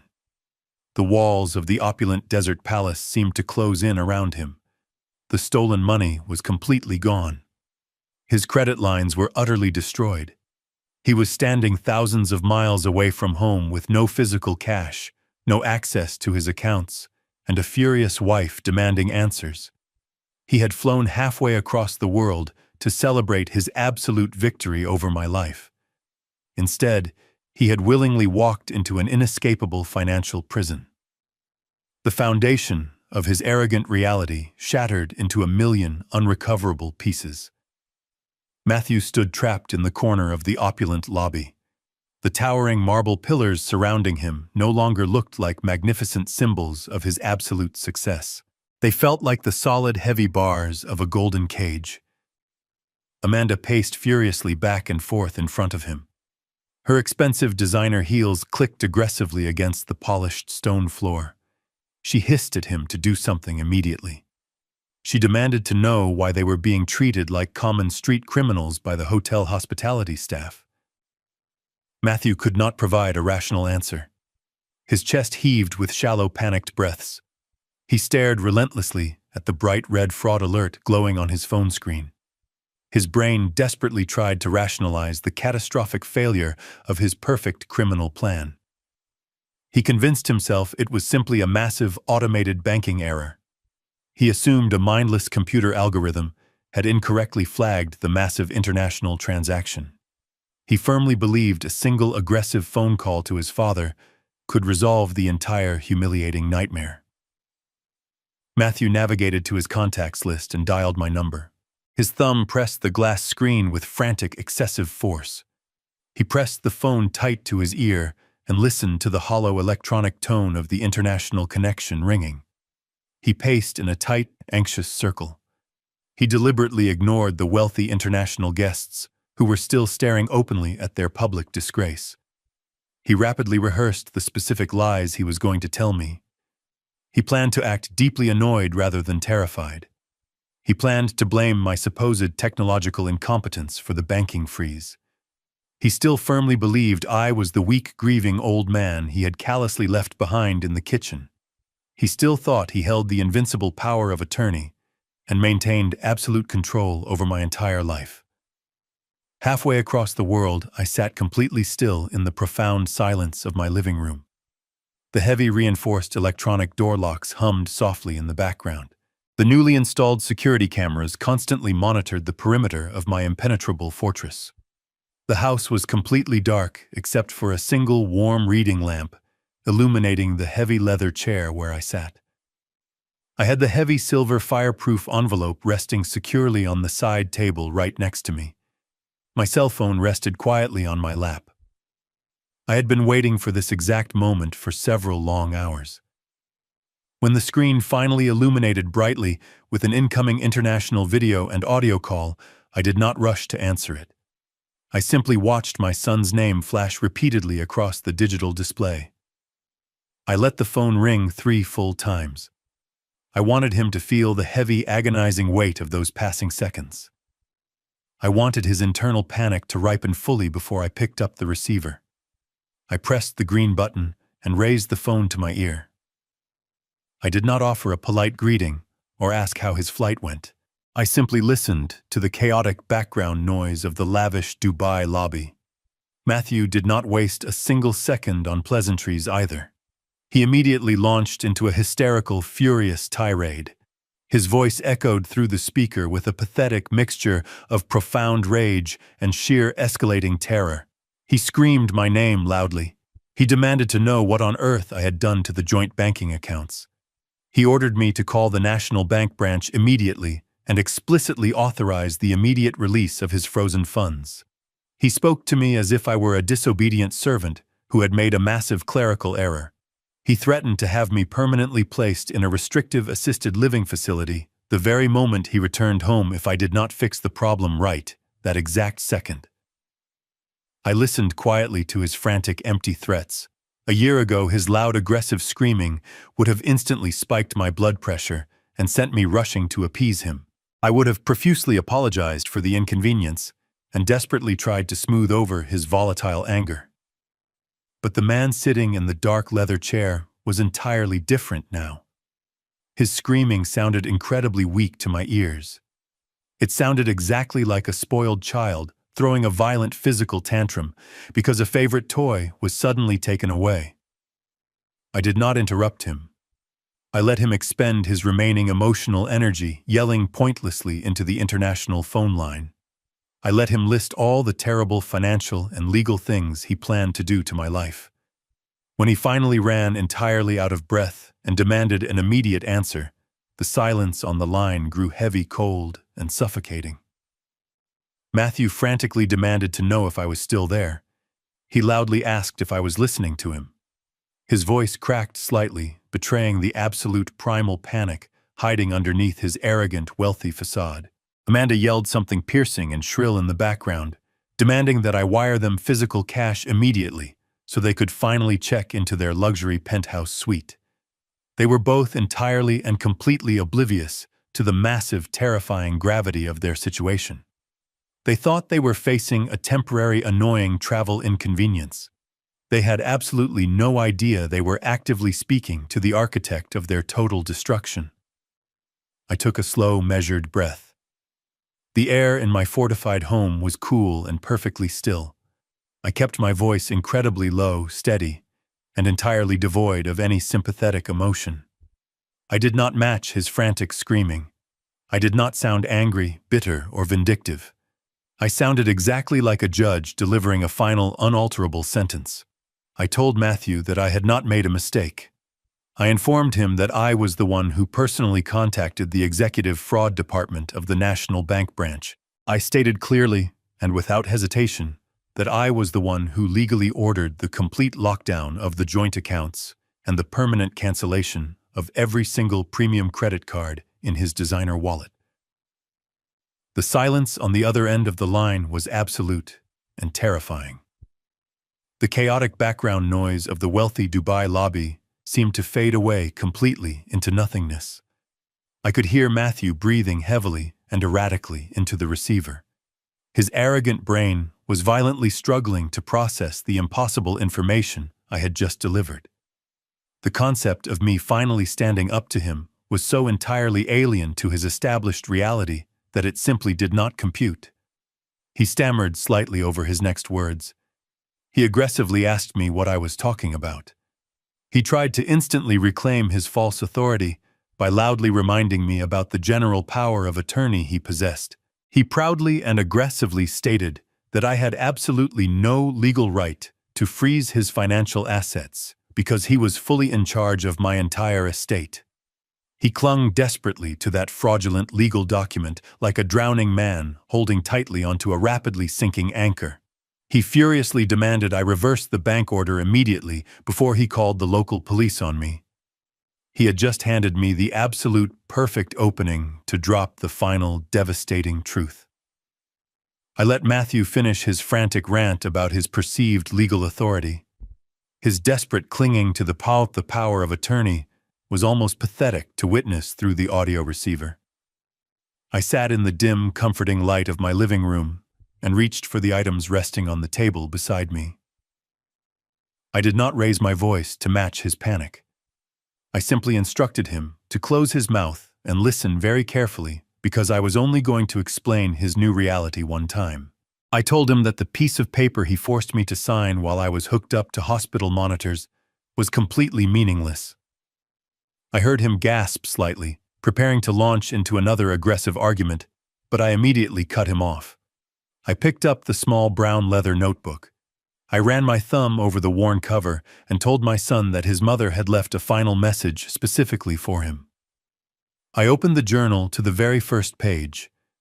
I spoke clearly into the receiver, making sure every single syllable carried across the ocean with absolute clarity. I read the date from 4 years ago. I read Sarah's exact words detailing the missing $12,000 from our joint savings account. I heard Matthew draw a sharp, ragged breath as I described the forged withdrawal slip he had used to funnel that money into his private offshore gambling ledger. I did not stop there. I turned the page and read the entry about my mother's diamond tennis bracelet. I reminded him of the 2 anxious days we spent searching the house and the fake police report he boldly filed claiming a burglar had slipped through the back door. I read Sarah's meticulous notes matching the date of the pawnshop ticket to the exact week he and Amanda purchased their brand new luxury sport utility vehicle. The silence from the Dubai lobby was absolute. The arrogant, wealthy facade had been completely ripped away, exposing the terrified thief underneath. I told Matthew that his mother knew about every single dime he had stolen over the past decade. She knew about the fraudulent credit cards he opened using my social security number. She knew about the fake business loans he claimed were failing. She had silently absorbed his massive financial sins and documented every single felony to protect my failing heart. I told him that he had spent years treating us like a disposable bank account, thinking he was an invincible criminal mastermind. In reality, he was just a sloppy parasite, and his own mother had spent her final days building a flawless, impenetrable case against him. Matthew finally found his voice. It was barely a whisper. He tried to stammer out a pathetic denial claiming those were just familial misunderstandings, and that he still maintained the legal right to manage the estate. I closed the leather journal and picked up the thick stack of watermarked parchment. I completely shattered his final remaining illusion. I informed him that exactly 3 weeks before her final stroke, his mother had executed a secondary irrevocable trust. I read the specific exclusionary clause directly from the heavy paper. I explained the precise legal mechanics of the trap she had engineered. I told him that the trust explicitly protected the classic muscle car and permanently neutralized any future power of attorney I might ever sign. I waited a few seconds to let the complex legal reality crush the last remaining hope out of his chest. I explained that when he walked into that vintage automotive dealership and signed the title transfer, he was utilizing an entirely fraudulent instrument. I told him that I had already visited the dealership and paid the owner a premium to permanently secure the vehicle in a locked warehouse. The car was perfectly safe, and his bill of sale was entirely void. I laid out the catastrophic chain of consequences with cold, mechanical precision. I stated that stealing a vehicle of that immense value from a federally protected trust constituted first-degree grand theft auto. I further explained that receiving the electronic transfer of those stolen funds into his personal bank account immediately escalated his crime to federal wire fraud. I could hear Amanda crying hysterically in the background. Her shrill voice echoed over the phone line as she finally began to understand that her luxury vacation had just turned into a permanent nightmare. Matthew pleaded with me. He dropped the aggressive tone completely and begged me to call the lawyers to stop the process. He promised to return the money and swore he would never ask for another favor again. I felt absolutely no pity for the man sobbing into the phone. I delivered the final devastating blow. I informed him that there was no legal process left to stop. I told him that my corporate trust attorney had already submitted the comprehensive criminal complaint directly to the district attorney. I stated clearly, and without a single trace of hesitation, that a state judge had already reviewed his mother's meticulous evidence. The judge had recognized the extreme flight risk demonstrated by his lavish trip to the Middle East I told my son that the local authorities had officially issued an international arrest warrant for his immediate capture. His name and his passport number were currently flashing across global law enforcement databases. I explained that he was no longer a wealthy tourist enjoying a first-class holiday. He was a documented federal fugitive entirely stranded in a foreign desert with zero financial resources. I told him that if he attempted to seek help from the American embassy, they would immediately detain him and flag his location for extradition back to the United States. He had willingly walked into an inescapable prison of his own making, and I was the man who had permanently locked the door. The audio coming through the phone receiver shifted violently. I heard a brief physical struggle followed by a sharp gasp from my son. Amanda had snatched the cellular device directly out of his trembling hand. She did not possess the capacity for fear or remorse. Her entire worldview was constructed on a foundation of absolute entitlement, and she reacted to the collapse of her reality with pure, unfiltered rage. She pressed the phone to her mouth and launched into a hysterical, blistering tirade. She screamed that I was a bitter, miserable old man who was completely jealous of their youth and success. She loudly declared that her father was a prominent corporate executive who retained a fleet of vicious civil litigators. She threatened to sue me for severe emotional distress, defamation of character, and unlawful financial interference. She promised to drag me through the court system until I was forced to sell the house and sleep on the streets. She demanded that I immediately transfer $100,000 into her personal digital payment account as compensation for ruining her luxury anniversary vacation. She threatened to call the international press and expose me as an abusive monster who abandoned his only child in a foreign country. Her voice grew increasingly shrill, cutting through the quiet atmosphere of my fortified living room like a rusty blade. She was completely blind to the actual danger surrounding her. She firmly believed that throwing a massive verbal tantrum could magically reverse a federal criminal indictment. She thought she could bully a state judge and intimidate global law enforcement by simply screaming loud enough into a phone. I listened to her unhinged threats with absolute stoic detachment. I did not feel the sudden spike of anxiety that usually accompanied her dramatic outbursts. I felt absolutely nothing but a cold, profound exhaustion regarding their existence. I did not attempt to argue with her. I did not bother trying to explain the fundamental difference between an empty civil lawsuit and an active federal felony warrant. You cannot reason with a parasite when you are actively removing it from your skin. I waited for her to pause for a single breath. When she finally gasped for air, I spoke my final sentence to them. I told her to enjoy the desert heat, because it was the closest thing to hell she would experience before the federal authorities brought her husband home in chains. I pulled the phone away from my ear. I did not wait for her inevitable shrieking response. I pressed my thumb firmly against the red digital button on the screen and completely severed the international connection. The chaotic noise of the opulent lobby vanished instantly, replaced by the deep, comforting silence of my secure home. But disconnecting the call was not enough. I opened the security settings within my contact list.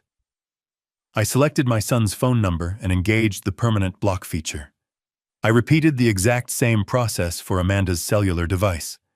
I erased their digital access to my life with 2 simple taps on a glass screen. They could no longer call text or leave desperate voicemails begging for a rescue. The communication bridge was entirely and permanently destroyed. Thousands of miles away in the scorching heat of the United Arab Emirates. The absolute finality of their situation finally materialized. Matthew and Amanda were standing in the middle of a marble lobby, surrounded by extreme wealth they could no longer touch. The receptionist had confiscated their only source of stolen funds. Their premium credit lines were permanently deactivated. They possessed no physical currency to purchase a meal or secure a cheap motel room on the outskirts of the city. Their return flight tickets were inherently tied to the fraudulent credit cards, meaning the airline would automatically cancel their passage home the moment the payment bounced. If they walked out of those heavy glass doors, they would step into a sprawling foreign metropolis with absolutely no resources. If they attempted to visit the American embassy to beg for an emergency repatriation loan, the consular officers would immediately scan their passports. That scan would instantly trigger the international arrest warrant, resting in the global law enforcement database.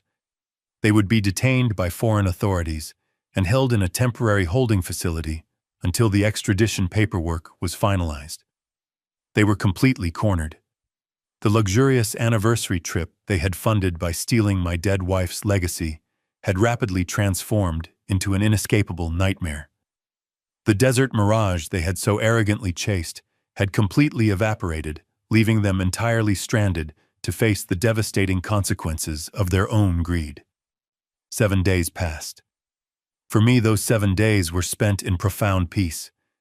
I drank my morning coffee in my quiet kitchen. I read novels in my secure living room. I tended to my garden without the constant lingering anxiety of my son unexpectedly dropping by to demand money. But for Matthew and Amanda, those same 7 days were an absolute descent into a customized personal hell. My corporate attorney, Bradley, utilized his extensive network of private investigators and international contacts to monitor their exact movements. He provided me with daily, highly detailed updates regarding their rapid public deterioration. The opulent desert resort did not offer them an ounce of sympathy. When the reality of their frozen accounts became undeniable, the hotel management politely but firmly summoned private security. Matthew and Amanda were publicly escorted out of the massive glass doors. They were forced to stand on the scorching concrete driveway, dragging their heavy designer luggage. They did not have enough physical currency to hire a luxury town car. They did not even have enough to hail a standard taxi.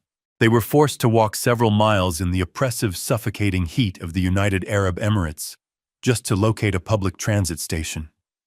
Their pristine silk travel outfits were completely soaked in sweat and coated in fine desert dust by the time they finally retreated to the only place that would accept them without an entry fee. They returned to the international airport. They spent an entire week trapped inside the fluorescent purgatory of the departure terminal. The international banking authorities had officially red-flagged their names, preventing them from accessing any financial institutions. The arrogant couple who had demanded a panoramic penthouse suite and vintage champagne were reduced to fighting for floor space near the public restrooms. Bradley informed me that airport security footage showed them sleeping directly on the cold, hard linoleum tiles. Those massive hard-shell luxury suitcases that had arrogantly blocked my hallway just a week prior were repurposed as incredibly uncomfortable pillows. Amanda was forced to wash her face in the public sinks alongside exhausted budget travelers. The humiliation was absolute and entirely public.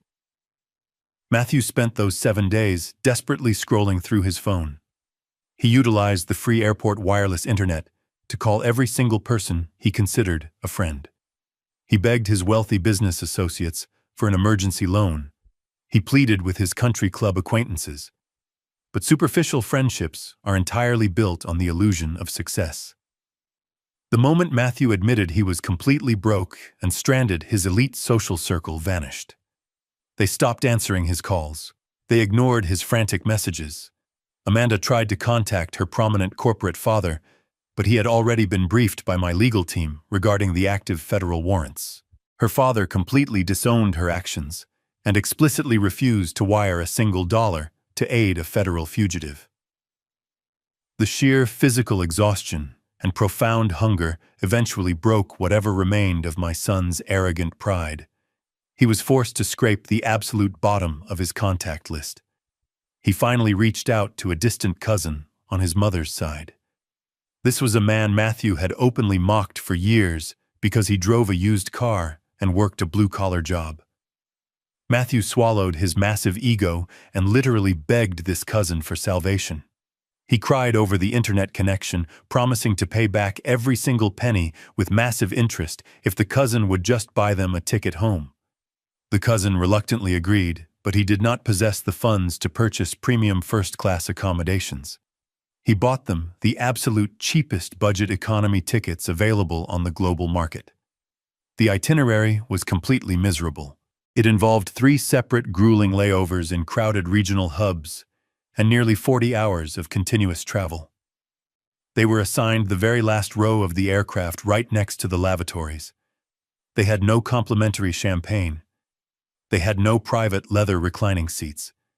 They were squeezed into tiny rigid chairs surrounded by the very working-class people they had spent their entire lives looking down upon. I sat in my secure home and watched the digital flight tracker update their agonizingly slow progress across the globe. I felt no pity visualizing their cramped, miserable journey. Every single ache in their muscles and every single moment of public humiliation was entirely earned. They were finally experiencing the exact level of discomfort and disrespect they had so freely inflicted upon me. But the airport floor and the budget airline seats were just the prelude. The true punishment was patiently waiting for them at the final arrival gate. They were finally flying back to America, completely unaware of the Federal Reception Committee standing by to welcome them home. The heavy wheels of the commercial airliner hit the tarmac with a violent jolt. Matthew and Amanda shuffled off the aircraft and stepped onto American soil. They were physically broken and mentally exhausted from the grueling multi-day transit. They smelled of stale sweat and cheap airplane coffee. They walked in absolute silence through the brightly lit, sterile corridors of the International Arrivals Terminal. Matthew carried his cheap plastic duty-free bag, staring blankly at the polished floor. He firmly believed the absolute worst part of his ordeal was finally over. He assumed he could simply sneak back into his house, take a long hot shower, and figure out a way to manipulate me in the morning. He still foolishly believed this was merely a severe family dispute that he could eventually smooth over with enough apologies and false promises. They entered the massive cavernous hall of the Customs and Border Protection checkpoint. The room was intimidating, filled with long, winding lines of exhausted travelers and elevated security booths. Amanda stood a few feet behind him, complaining softly about her swollen ankles and her ruined vacation. Matthew stepped up to the designated line. He approached the elevated wooden counter. He handed his blue passport to the uniformed federal officer.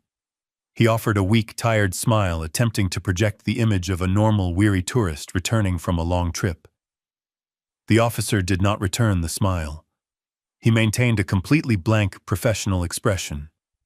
He opened the booklet and placed the laminated photo page flat against the glowing glass of the digital scanner. The machine silently read the biometric data and transmitted the information to the central government database. The officer looked up at his computer monitor. His eyes widened imperceptibly, but his rigorous training instantly took over. He did not say a single word to my son.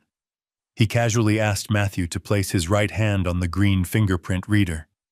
While Matthew complied, entirely oblivious to the catastrophic digital red flag flashing across the screen, the officer pressed a silent emergency button hidden deep beneath the counter. The atmosphere in the massive hall shifted instantly. The subtle change in the air was palpable even to the surrounding tourists. Less than 15 seconds later, the heavy restricted access doors located to the left of the checkpoint swung open violently. 4 large men wearing dark tactical vests with bold federal insignia across their chests emerged from the secure hallway. They did not walk casually. They moved with a terrifying coordinated sprint directly toward Matthew. The heavy thud of their tactical boots echoing against the hard floors cut through the dull murmur of the tired crowd. Before Matthew could even turn his head to locate the source of the aggressive noise, a massive hand gripped the collar of his ruined designer jacket. The physical force was completely overwhelming. Matthew was violently spun around and slammed forcefully chest first against the nearest concrete structural pillar. The impact knocked the wind entirely out of his lungs, causing him to gasp for air. A senior federal agent barked a sharp, authoritative command explicitly identifying Matthew as a wanted fugitive. The agent listed the specific active warrants for first-degree grand theft auto and international wire fraud. Matthew tried to stammer a pathetic denial, but his voice was completely drowned out by the harsh metallic click of heavy steel handcuffs being forcefully ratcheted tightly around his wrists. The cold metal bit deeply into his skin, permanently severing his freedom. Amanda witnessed the entire violent spectacle from the edge of the baggage carousel. She dropped her remaining personal belongings onto the floor. Her initial confusion instantly morphed into sheer unadulterated terror. She opened her mouth and unleashed a piercing, hysterical scream. She screamed her husband's name and tried to run toward the security checkpoint. Two heavily armed airport police officers immediately stepped firmly into her path, physically blocking her advance. They raised their hands and issued a stern warning for her to stay exactly where she was. She was completely powerless. She stood trembling violently as she watched the federal agents drag Matthew away. His legs buckled beneath him, and his feet barely touched the polished floor as they hauled him through the restricted security doors. The heavy doors clicked shut, swallowing him completely into the federal justice system. Amanda was left standing entirely alone in the center of the massive, bustling airport. She possessed absolutely no physical currency. Her credit cards were entirely useless pieces of plastic. The wealthy, arrogant partner she had relied upon to fund her entitled lifestyle was gone. The absolute terrifying reality of her total isolation finally descended upon her.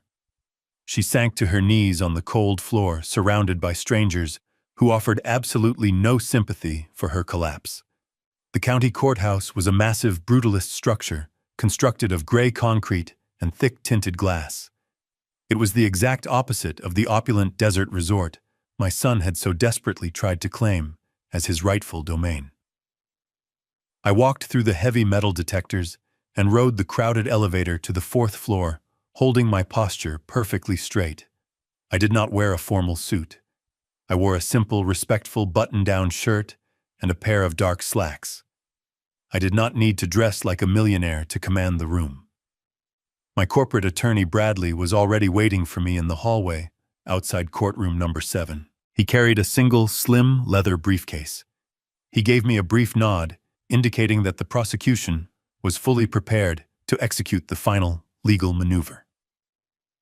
We walked through the swinging wooden doors and took our seats in the front row of the gallery directly behind the prosecution table. The heavy side door of the courtroom opened with a loud metallic clank. The bailiff led a line of chained inmates into the jury box for their preliminary arraignments. I spotted my son immediately. The visual transformation was absolutely staggering. Matthew was entirely stripped of his tailored designer jackets and his expensive silk travel shirts. He was wearing a faded, oversized orange canvas jumpsuit issued by the county jail. His wrists and ankles were secured by heavy steel chains that rattled loudly with every single step he took. His hair was completely disheveled, and his face was pale and drawn from spending the last 48 hours inside a holding cell. He looked frantically around the gallery until his eyes finally locked onto mine. The sheer panic in his expression was completely undeniable. He practically threw his weight against the wooden railing separating us. He ignored the harsh warning from the bailiff and began to openly sob. He begged me for forgiveness, claiming he was incredibly sorry for the misunderstanding. He pleaded with me to tell the judge to let him go home, promising he would pay me back every single dollar. I sat perfectly still on the hard wooden bench. I did not break eye contact, but I also did not offer him a single ounce of comfort. I looked at the sobbing man in the orange uniform and felt absolutely nothing. The son I had raised died the moment he decided to sell his dead mother's legacy to fund a luxury vacation. The person standing in front of me was just a stranger facing the catastrophic consequences of his own limitless greed. The judge entered this room and struck the gavel, commanding absolute silence. Matthew was forced to sit down. His public defender, a visibly exhausted young lawyer, stood up and immediately attempted to secure a lenient bail arrangement. The defense argued that this was simply a complex family financial dispute that had unfortunately spiraled out of control. The lawyer claimed Matthew had deep ties to the local community and possessed absolutely no prior criminal record. Bradley did not even wait for the district attorney to respond. My lawyer stood up from the prosecution table and approached the center podium holding a thick manila folder. He spoke to the judge with the cold, surgical precision of a seasoned predator. He completely dismantled the pathetic narrative of a simple family misunderstanding. Bradley systematically produced the undeniable physical evidence my wife had so carefully curated. He handed the judge the officially notarized irrevocable trust documents, proving that the general power of attorney was a legally void and entirely fraudulent instrument. He then produced the forged vehicle title transfer, displaying my son's signature next to the vintage automotive broker's seal. Finally, Bradley submitted the certified digital banking logs, proving that Matthew had successfully wired nearly $100,000 of stolen funds across state lines. The mountain of federal felonies was entirely insurmountable. The judge adjusted his reading glasses and spent several long minutes reviewing the absolute flawless legal trap my wife had engineered. The atmosphere in the courtroom grew incredibly heavy. The judge looked down from the elevated bench directly at my son. The judge stated that the physical evidence of first-degree grand theft auto and international wire fraud was overwhelmingly conclusive. The public defender desperately tried to interrupt, to bring the conversation back to the topic of bail. The judge silenced the lawyer with a single sharp raise of his hand. He looked directly at the flight itinerary Bradley had included in the prosecution packet. The judge addressed Matthew in a booming, authoritative voice. He stated that a man who steals his grieving father's most prized possession to purchase first-class tickets to the United Arab Emirates is the exact definition of an extreme flight risk. The judge struck the wooden block with his heavy gavel. He explicitly denied bail and ordered Matthew to be remanded directly to the county penitentiary to await his federal trial. The bailiff grabbed my son by the shoulders and forcefully dragged him back through the heavy steel doors. The heavy steel doors slammed shut, echoing with absolute finality across the quiet courtroom. The legal proceedings moved on to the next case, but my personal war was officially concluded. I watched the empty space where my son had just been standing. The profound sense of justice completely washed away the lingering exhaustion in my bones. The trap had worked flawlessly. I pushed open the heavy glass doors of the county courthouse and stepped out into the warm afternoon air. The transition from the sterile, oppressive atmosphere of the legal system to the vibrant open world felt like taking my first real breath in over a decade. I did not feel the sudden euphoric rush of vindictive joy that I had secretly expected. There was no overwhelming urge to celebrate the destruction of my son.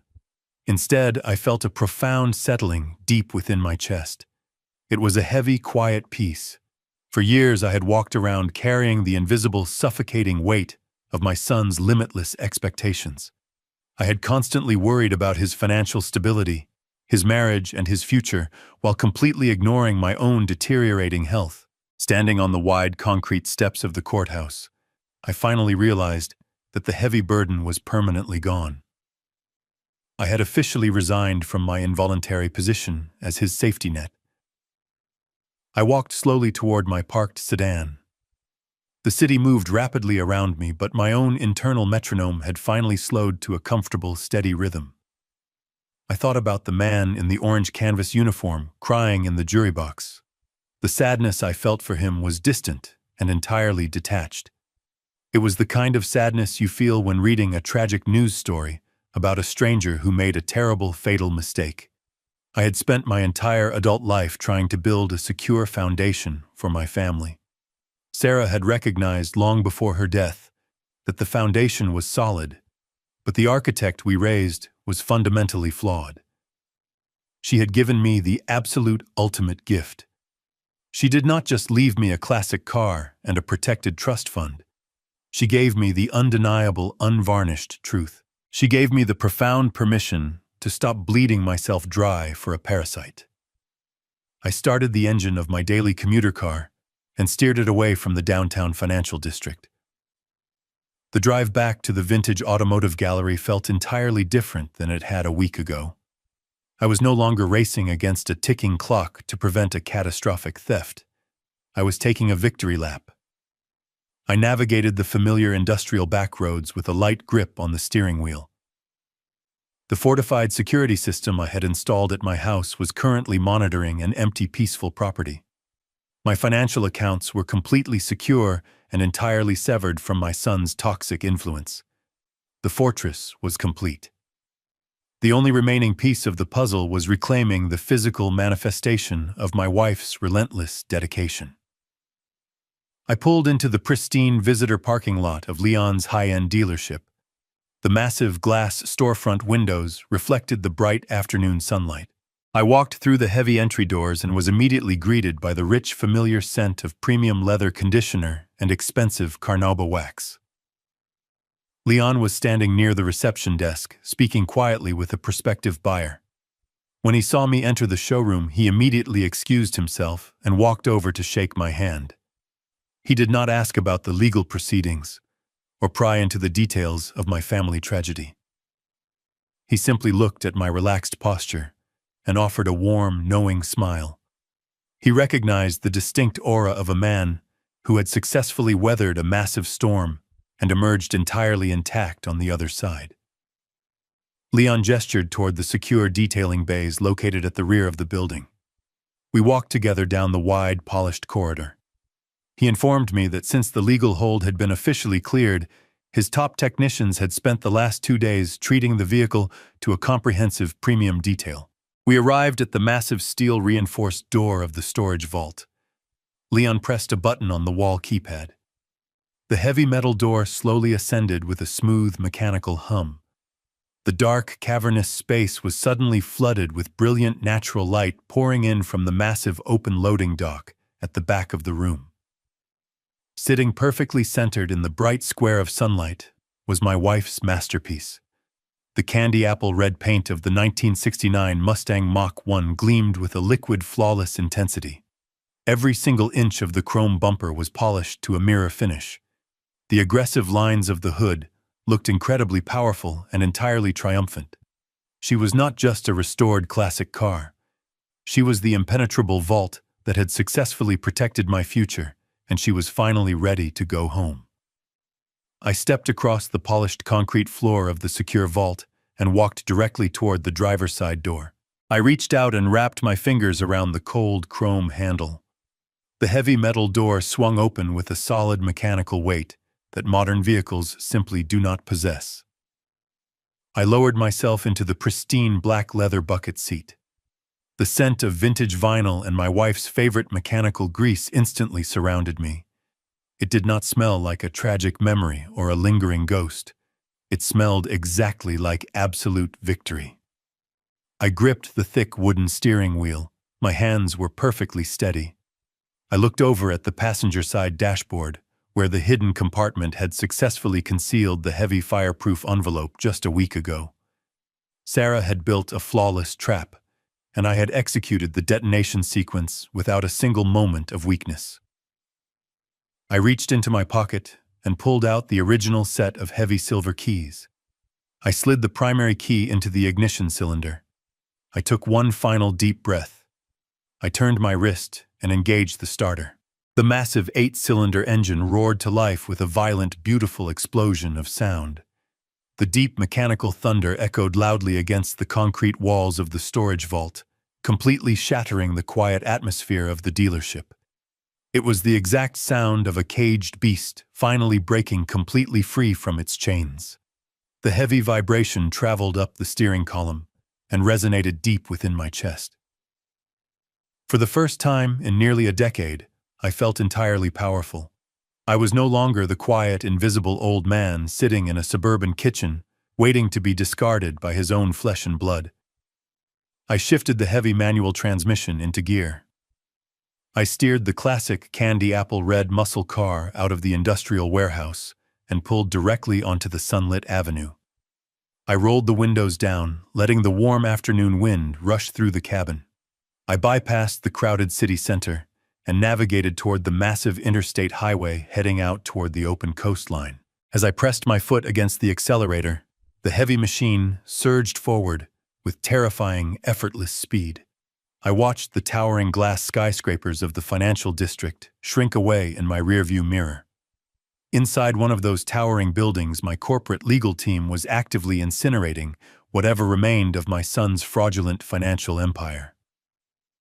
inside a cold concrete cell on the other side of the county, my only child was wearing a standard-issue canvas uniform, shivering and waiting to face a federal judge. I did not look back. The open highway stretched out endlessly in front of me under a clear blue sky. Driving this magnificent machine, I finally understood the absolute necessity of the silent adjustment. Society constantly tells parents that they must endure any level of disrespect for the sake of maintaining a family. We are conditioned to forgive every theft, every insult, and every profound betrayal, because blood is supposed to be unconditionally sacred. But my wife knew the absolute truth, and now I know it too. When blood turns into a relentless parasite, you must completely sever the connection to survive. Matthew and his entitled wife believed they could strip my home bare and use my profound grief to fund a lavish international vacation. They thought their sheer arrogance was an impenetrable shield. Instead, their limitless greed became the exact weapon I used to completely destroy their freedom. They will spend the next several years locked inside federal penitentiaries, entirely stripped of their stolen wealth and their unearned social status. They will have absolutely nothing but the cold, terrifying reality of their choices to keep them company. Meanwhile, I am driving the exact priceless car they tried to steal, living inside a perfectly fortified home, completely protected by ironclad legal boundaries. I took back my entire life not by screaming or throwing a useless emotional tantrum, but by quietly using the law to crush them into absolute dust. My dignity is permanently restored, and my peace is finally absolute. I am Daniel, and this is my story of survival. If my journey resonated with you and you firmly believe that toxic family members deserve to face absolute uncompromising justice, please hit the like button and subscribe to the channel. Share this video with anyone who desperately needs the courage to stand up to an ungrateful child. Thank you so much for listening, and please always remember that your personal peace is a fortress worth protecting at absolutely any cost. The most difficult lesson I learned from this entire ordeal is that unconditional love should never mean unconditional access to your life, your resources, or your peace of mind. Society often pressures us to endlessly forgive our family members, conditioning us to believe that blood ties demand infinite sacrifice. But when a child views your love as a weakness to be exploited, continuing to provide for them is not parenting. It is enabling your own destruction. True dignity is found the moment you realize that setting an impenetrable boundary is not an act of cruelty, but a necessary act of profound self-respect and survival. If this story resonated with you, please hit the like button, subscribe to the channel, and share your own experiences of setting boundaries with toxic family members in the comments below.